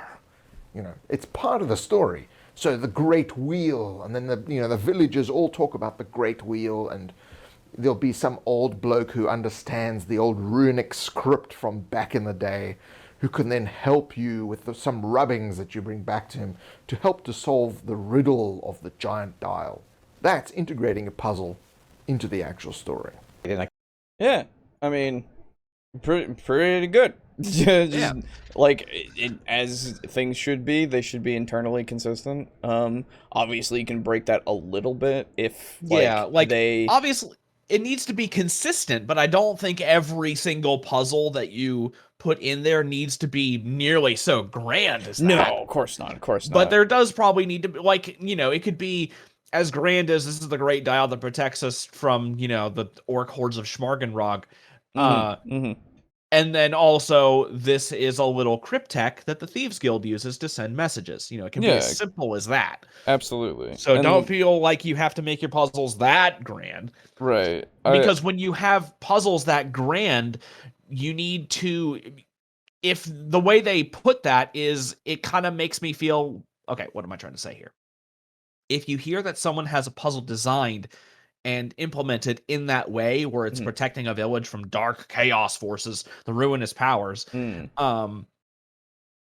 it might give the people the impression that they might not be able to have many puzzles because puzzles need to be this grand epic thing, and they don't. That was my only concern. Potentially. The other thing that I would say is, for this puzzle, maybe it can break some of the laws of your world a little bit, depending on it, as long as it makes sense that it could, right? Because for something that is, like they're saying, the floating, hovering shit, right? If that's not something that is seen anytime, except for in this puzzle, then it's like, well, why is that the case? And you could make it so that it's like, well, this guy has found a way to make this either spell or technology or whatever in order to make it so that that works. Or it is a localized thing of reality being a little wonky, and so, it's something that can't be taken or learned easily or done, in that kind of way, so that you don't make it so that it's like, it's game breaking, right? Yeah. But if you make it something like, oh yeah, we used a little bit of Warhammer. They tapped into the warp, and now this bit of reality is fucked. Yeah, basically they cracked open the veil and the warp leaks through. And there's like tiny little bits of the warp energy leaking through, and now this place is all fucky. Yeah, and it's got like floating shit and like, oh, It's like, oh no, the worst thing that could possibly come out of the warp, floating rocks. Floating rocks. Oh my god. But then the demonettes come out and they start fucking you. Yeah. Literally and figuratively. Yeah, and you're just like, oh, well. Welp. I guess I'm dead, whatever. But yeah, so like, I feel like you can definitely break it a little bit, as long as it doesn't, one, break your entire world, and two, you can kind of explain it a bit. Unless that's the point. Yeah, sure. If you want it to be like an inciting incident that actually does introduce this weird thing that now is part of your world, go for it. Yeah, that seems like a good way kind of neat. Yeah, because imagine you start the adventure with the characters like pushing open an enormous stone double doors through their entire effort, and they fucking take a thing out of a thing like Indiana Jones, and then when they come out, the whole world's all fucky. It's like, oh shit, we opened the door. Limbo. Fuck. Yeah, that's bad. Yeah, no, that would be an interesting way to start and like actually like have the adventure go. Yeah. Yeah, totally. Now we gotta fucking fix it. Good luck. DM, you find a white gun that shoots orange and blue portals. Player, no, we're not doing this, DM. You hear a robotic voice, and player, no, we're not doing this, Brad. Yeah. Because fuck playing Portal in fucking Theater of the Mind. Fuck off. Yeah, so that's not happening. I put my portal under me and then shoot it, a smidgen between the cracks so that I can. Yeah, like, no. Oh God, eat me. Combat heavy game, you're going to use a certain set of skills, right? But when you discover puzzles, you need a different set of skills. Those skills that don't normally get used, maybe investigation and perception and other things like that. Perception doesn't get used? I was gonna say, wait, what? Sure, I get. If it's I know. purely combat, sure, I guess. Also, I feel like though, Cody is more knowledgeable about this. True. I guess what I would say is though that you could make it so that you can use your combat skills in those kinds of puzzles. I mean, obviously maybe he'll say something about it, but like you can totally implement those as well. Yeah, like you're working with a Rubik's Cube and then you make an attack roll, you smite it, and then it solves itself. Right, exactly. Careful of the problem that those can cause, because like I said earlier, you don't want information dependent on skill checks. You want the players through observation for their characters to understand the rules of the puzzle and how they solve the puzzle. But you can do this. If they get good rolls on their skill checks, like those kind of investigation and things, you can give them extra information that may make the puzzle a little easier to solve, right? If they roll really good on those checks. And so you're bringing the game into helping the mental powers of your players. So allow those kind of mechanical checks to help solve the puzzle, but not be the end-all be-all of solving the puzzle. Yeah. Just give them extra clues to help them solve it. If players seem stuck, give them You need to some fix your audio, clues man. as to how to figure this thing out. They're not thinking along the same lines that you were when you concocted this puzzle, or someone else concocted the puzzle. You need to be hinting all the time as to possible different logical steps that they can take. So one thing you can do is consider multiple solutions to the same puzzle. Now I can get a giant hammer and smash this open, I can pick the lock, or I can just magically open it. Or you Now, can just you lift may the not have latch. thought of these solutions, but if the players do think of these solutions, don't hamper the progress of the story. Let it flow. It may not have been the solution that you thought that the puzzle should have, but if it's logical and consistent, let it work that way and reward. I love those words, logical and consistent. Yeah, we know. Good words.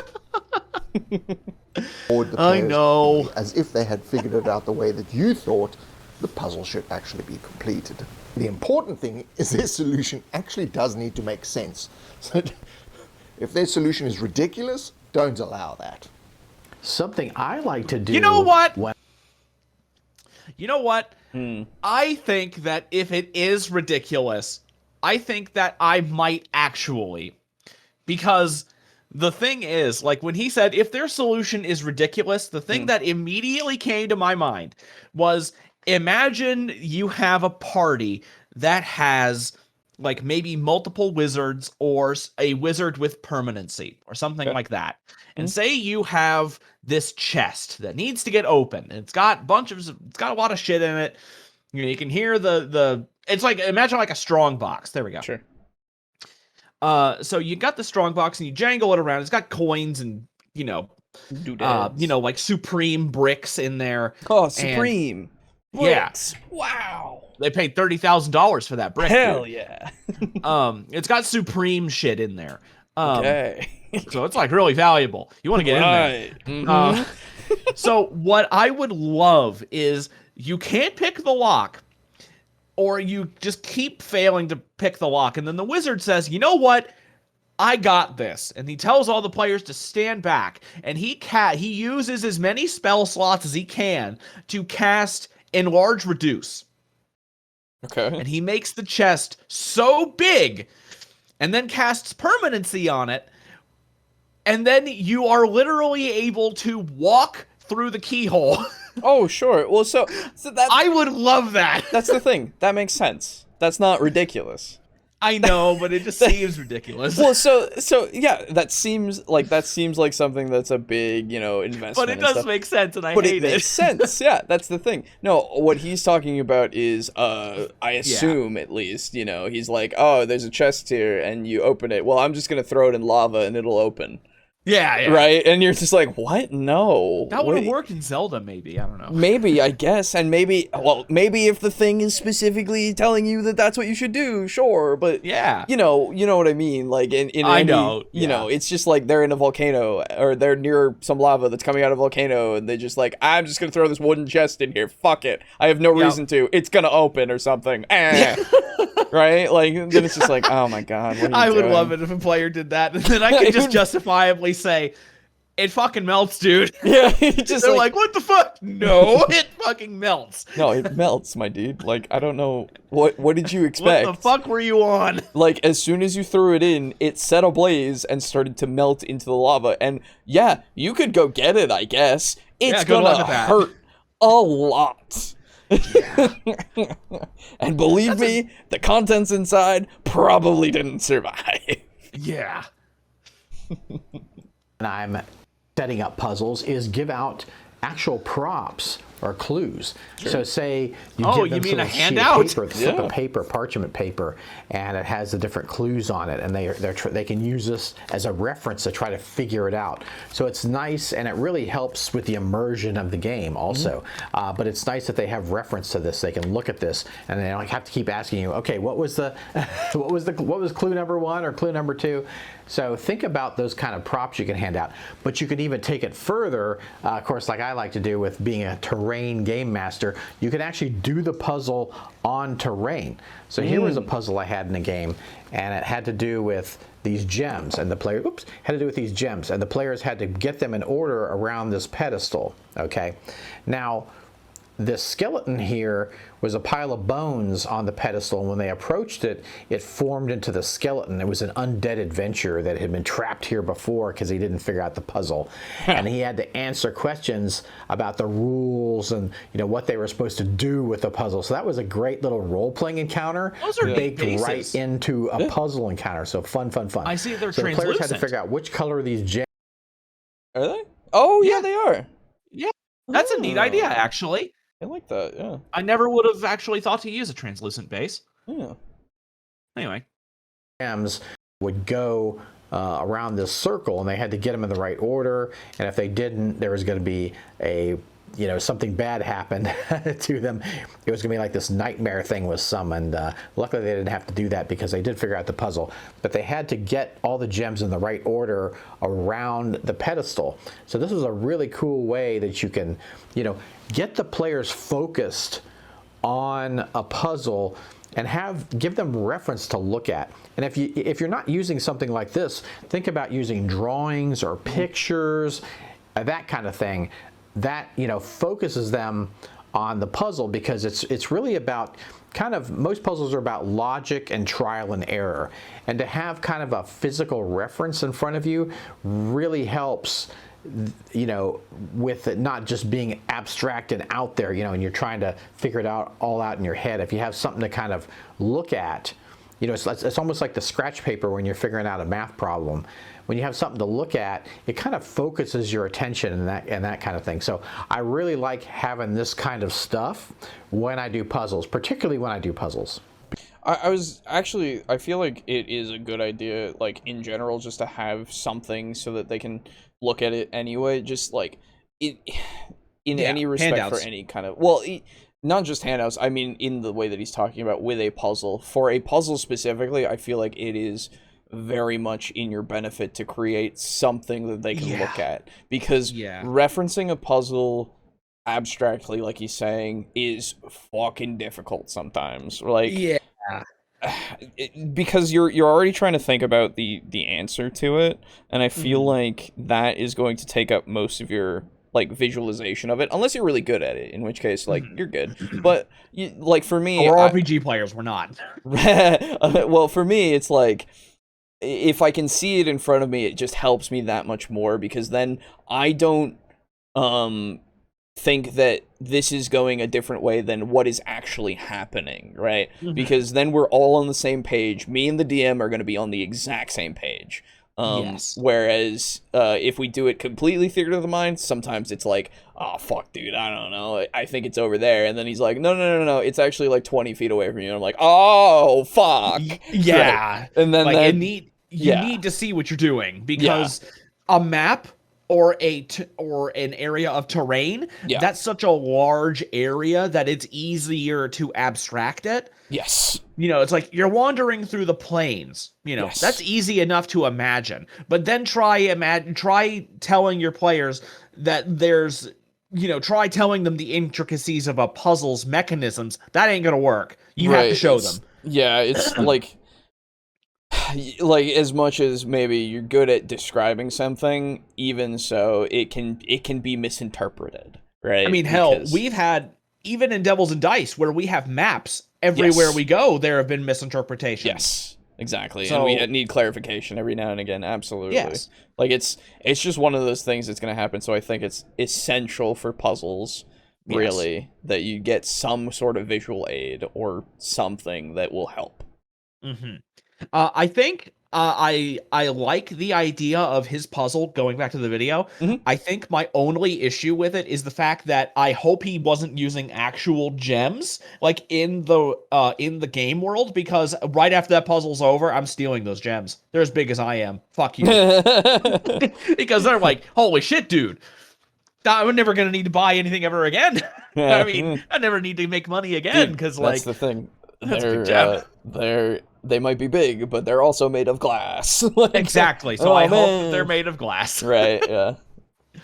People tend to put their thinking cap on when it comes to puzzles. But what they don't realize is a lot of very good GMs run the entire session as a puzzle.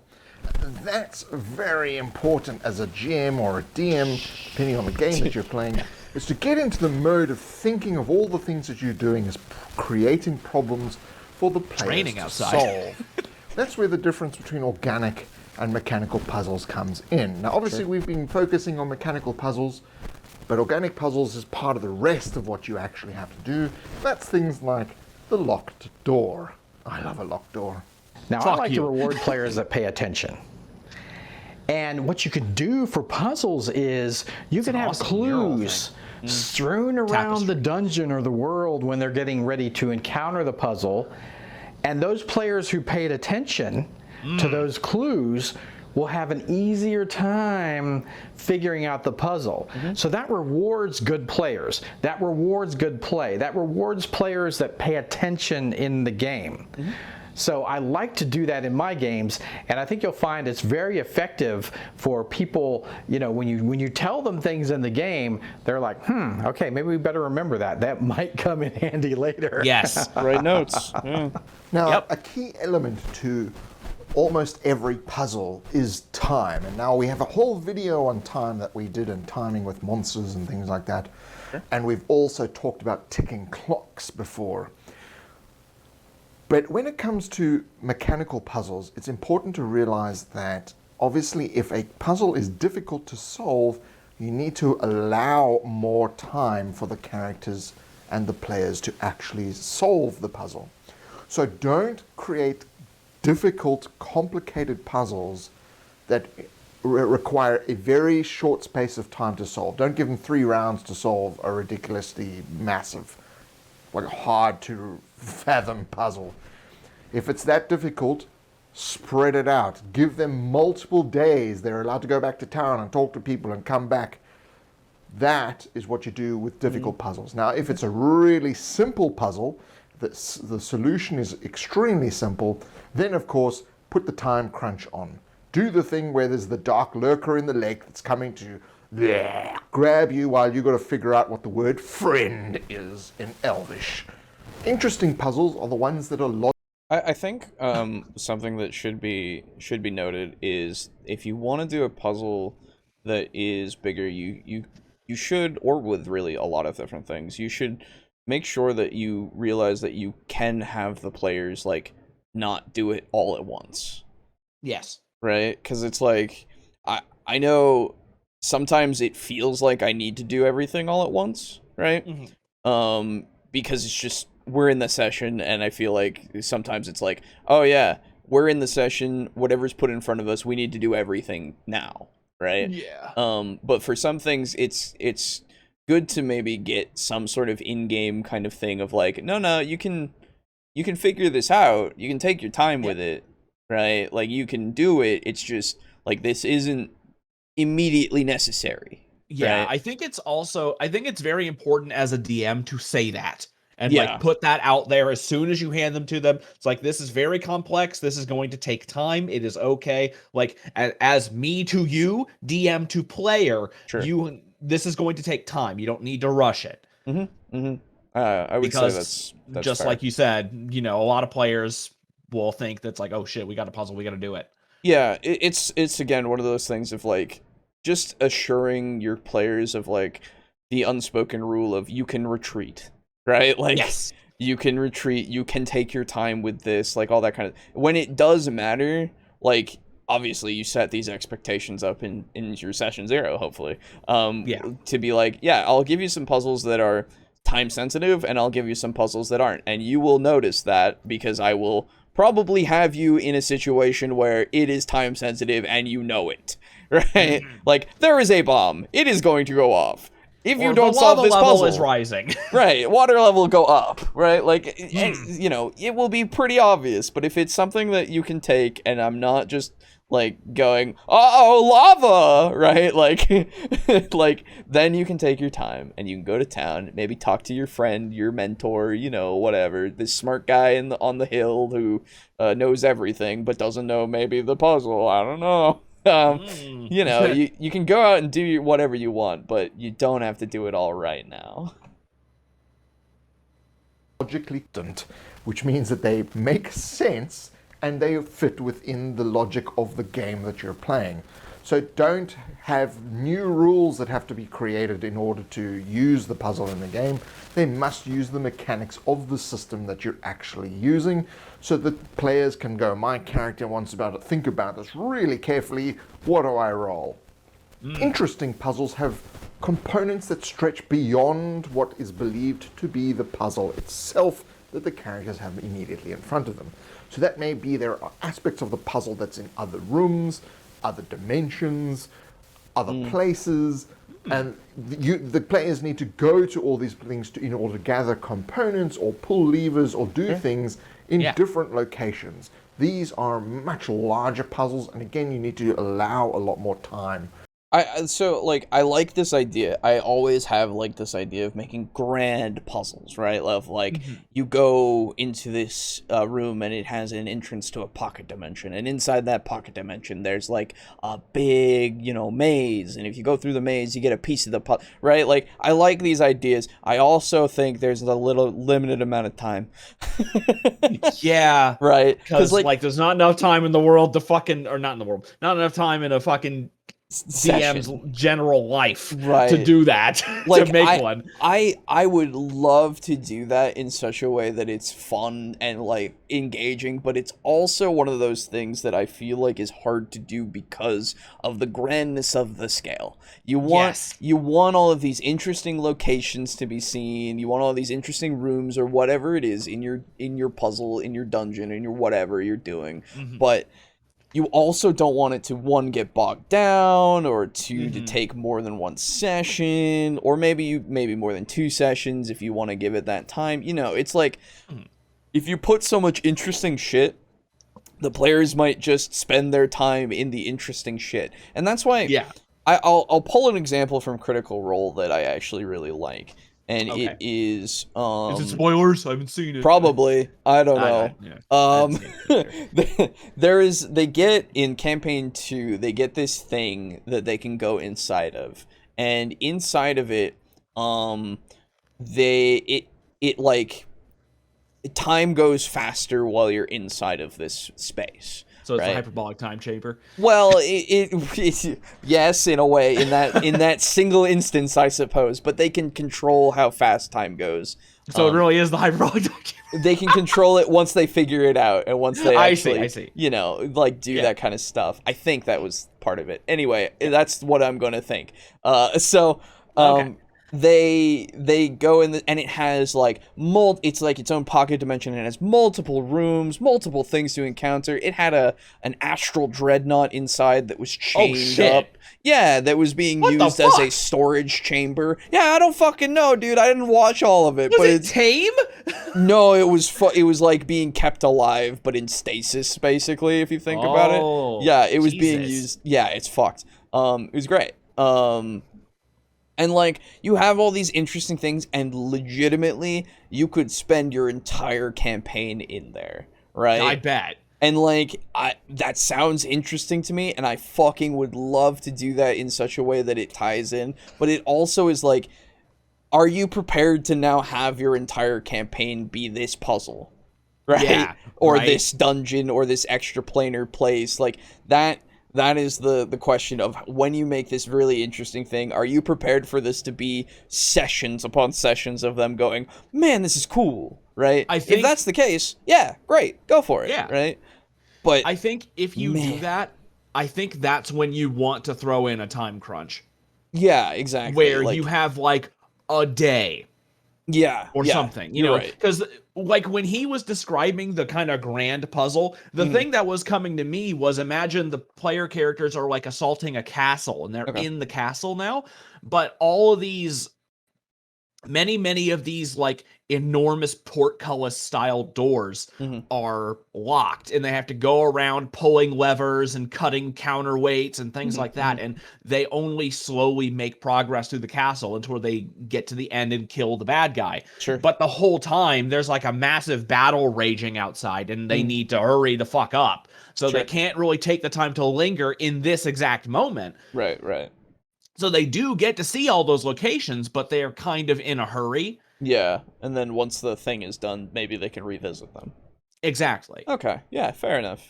So I think the time crunch is where that could help you. Now, again, that still leaves the issue of actually designing the damn thing. Yeah, but at least also, at least if it's in D&D, you have a hell of a lot more leeway, because it's like, how does this work? Magic. Yeah, that's true. You know? For these solved. But those, as you get good with your puzzles, you can begin to do these kinds of things, and your players, if they're the type of players that enjoy that kind of puzzle in the game, that's what you begin to do as a higher level DM. As veteran DMs will appreciate that a good puzzle is something that the characters will be talking about for years to come. Now on September 1st, our Kickstarter launches for the book of all 12 campaigns and 4 quick quests that'll be available both as PDF and a printed book. So we urge you, it's if probably you're just 12 of the interested in the books kind of that they've stuff that we put together and you'd like to support this channel even further. Okay, I guess that's everything. Okay, Yeah. Cool. Cool. Well, yeah. So yeah. A lot of the stuff that we'd already talked about. Yeah, good shit though. No, Good it's shit. absolutely. I'm glad to hear it. Yeah. Kinda Good got shit. My brain Just need to fix your audio. yeah. Only him specifically. Yeah, it wasn't like that for the last time we watched it, so I don't know. Yeah, who knows? But whatever. Anyway, I could hear what he was saying. Yeah, exactly. That is the videos for today, everyone. Didn't do a mid thing because little shorter episode today, but at the end there's no here, halfway point. and there's no halfway point. No. But at the end here we will do all our things. Yeah, thanks for hanging out. It's time for talking about all of the patrons and all that shit. So hopefully you liked all this shit, and if you consider and want to support us like our lovely patrons that help bring this to you, let me pull them up right here, right about that's the comments thing. Hang on. Did we have any comments or no? Yeah, we did. Yeah. Okay. Alright, I went through them. Yeah, you know. Yeah. So yeah, you can join our Patreon over at patreon.com/TableTalkDND if you want. If you're able to, only if, please consider yourself first. And we have in our patrons, we have Draco Kraken at $15 at that tier 3. Thank you so much. We have Mog Zero also up there. Salazer at that tier 3, also been in the chat, as well as Draco Kraken. Steely, our OG, still hanging out in tier 3. Drake Cross at tier 2. Thank you so much. Chris and Frozen Spaghetti, both at tier 1. Kill Chrono, and Polyhedral, also at tier 1. Thank you so much to all of you. Really appreciate it. Hope you continue to enjoy what we do. Sorry I haven't been putting out the early stuff because, let me tell you, shit gets busy. Fuck me, the weeks have been busy now that I have in-person stuff to do for D&D and all that. Man, oh man. That's right. Yep. I have far less time than I used to, with work, with this, with in-person, with but you know, it's what it is. Hope to get you stuff as soon as possible. And of course, if you want a physical thing, you can go onto TeePublic and get the logo on a shirt or whatever you like. Do it. I don't know. It's the thing. Yep. Do it. Maybe give us money. Yes. If you No? would like. Okay. No. All right. And other than that, thanks also to those of you who have recently subscribed to the YouTube channel. There have been quite a few more as of late that I keep like pulling up and going, oh, we have another sub. Oh, we have another sub. And it's like, Yeah. oh, that's weird. So thank you. Really, yeah, it's cool that we're getting more people now. Yeah, we are. And if you haven't yet, join our Discord. Links in the description. Come hang out, talk in that. Yes. Haven't been so active in it because, haha, busy. But Yeah, because haha life, haha, yeah, haha adulting. But it's a good place. It's a great little community that we've got going around, and it's been really fun to have. Great community of like 7 people. Yeah. I mean the people that actually talk. Right. But other than that, yeah, if you're new, get us to that 100% of people who watch subscribe. We're at now we're at, I don't know. Let's see. I haven't actually looked. Let me go to the studio real quick and then go to analytics. And then go to audience. Yeah, we're at 91.9% of people that have watched have subscribed as well. Yeah, Nice. and then 8.1% of you haven't. So become 100%. Do it. Yes. Although they probably watched us and then fucking left. Don't worry about it. Where do I get the Discord link? Hang on, I got you. I'll put it in the thing here once I go get it. But yeah, so do that. It's cool, and tune in for Devils and Dice. It'll be up tomorrow, I promise. I'll get both of the episodes up because I'm a little behind. We had some good sessions. We did have some good sessions. We had 2 good sessions lately. We very much did, and Although only one person is watching it, so. No, that's not true. That's not true. It does get views. It's true. But I will say as well, we are going to be taking a slight diversions from Devils and Dice for a few weeks. Yes. So tune into that. I won't tell you what we're doing, but we are doing something. Are we uploading that? Probably, yeah. Okay. Yeah. I just got to do a bunch of things. Yeah. But yeah, we'll show you some stuff. And it'll be cool. Let me get that link for you. Why is it not here? I can just get it from the Discord itself. Fuck it. Yeah. Here we go. There is the invite. Edit. Never expire. Fuck it. Who cares? Generate link. And if you do join the Discord, there is a little bot thing to get your assignment so you can actually open up the full Discord. Don't just leave like most of the people. No, I'm kidding. But that is it's a like thing. one click, isn't it? Yeah, it's like you click on the channel and then you click on the bot thing and then you're good. Yeah. It's just a reaction thing and it just gets you in there. Yeah. It's something that seems to deter people who just join and then don't do it. And I'm like, okay, whatever. I don't care. Yeah. It's literally one click. So yes, exactly. So, but other than that, you can find the podcast, of course, on Tuesdays at 9 p.m. Eastern Standard Time. And then again on Fridays at 4 p.m. Eastern Standard Time. for the VOD, and then again on your audio only podcasting service of choice at around noon on Mondays. That's a cool fucking name. Guy who just joined is called Thunder in the East. Hell yeah, that's sick. That's cool. Anyway. And then Devils and Dice usually goes up around 4 p.m. on Wednesdays, Eastern Standard Time. And other than that, that is really it. So, yeah. Thanks again, everybody. We did it. Huzzah! We did it. Huzzah! And then next time we might talk about traps. Yes. Maybe. Yeah. We'll see if I can find some good videos for that. Yeah.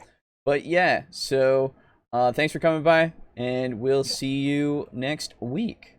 Bye. Bye for now. Goodbye. Goodbye.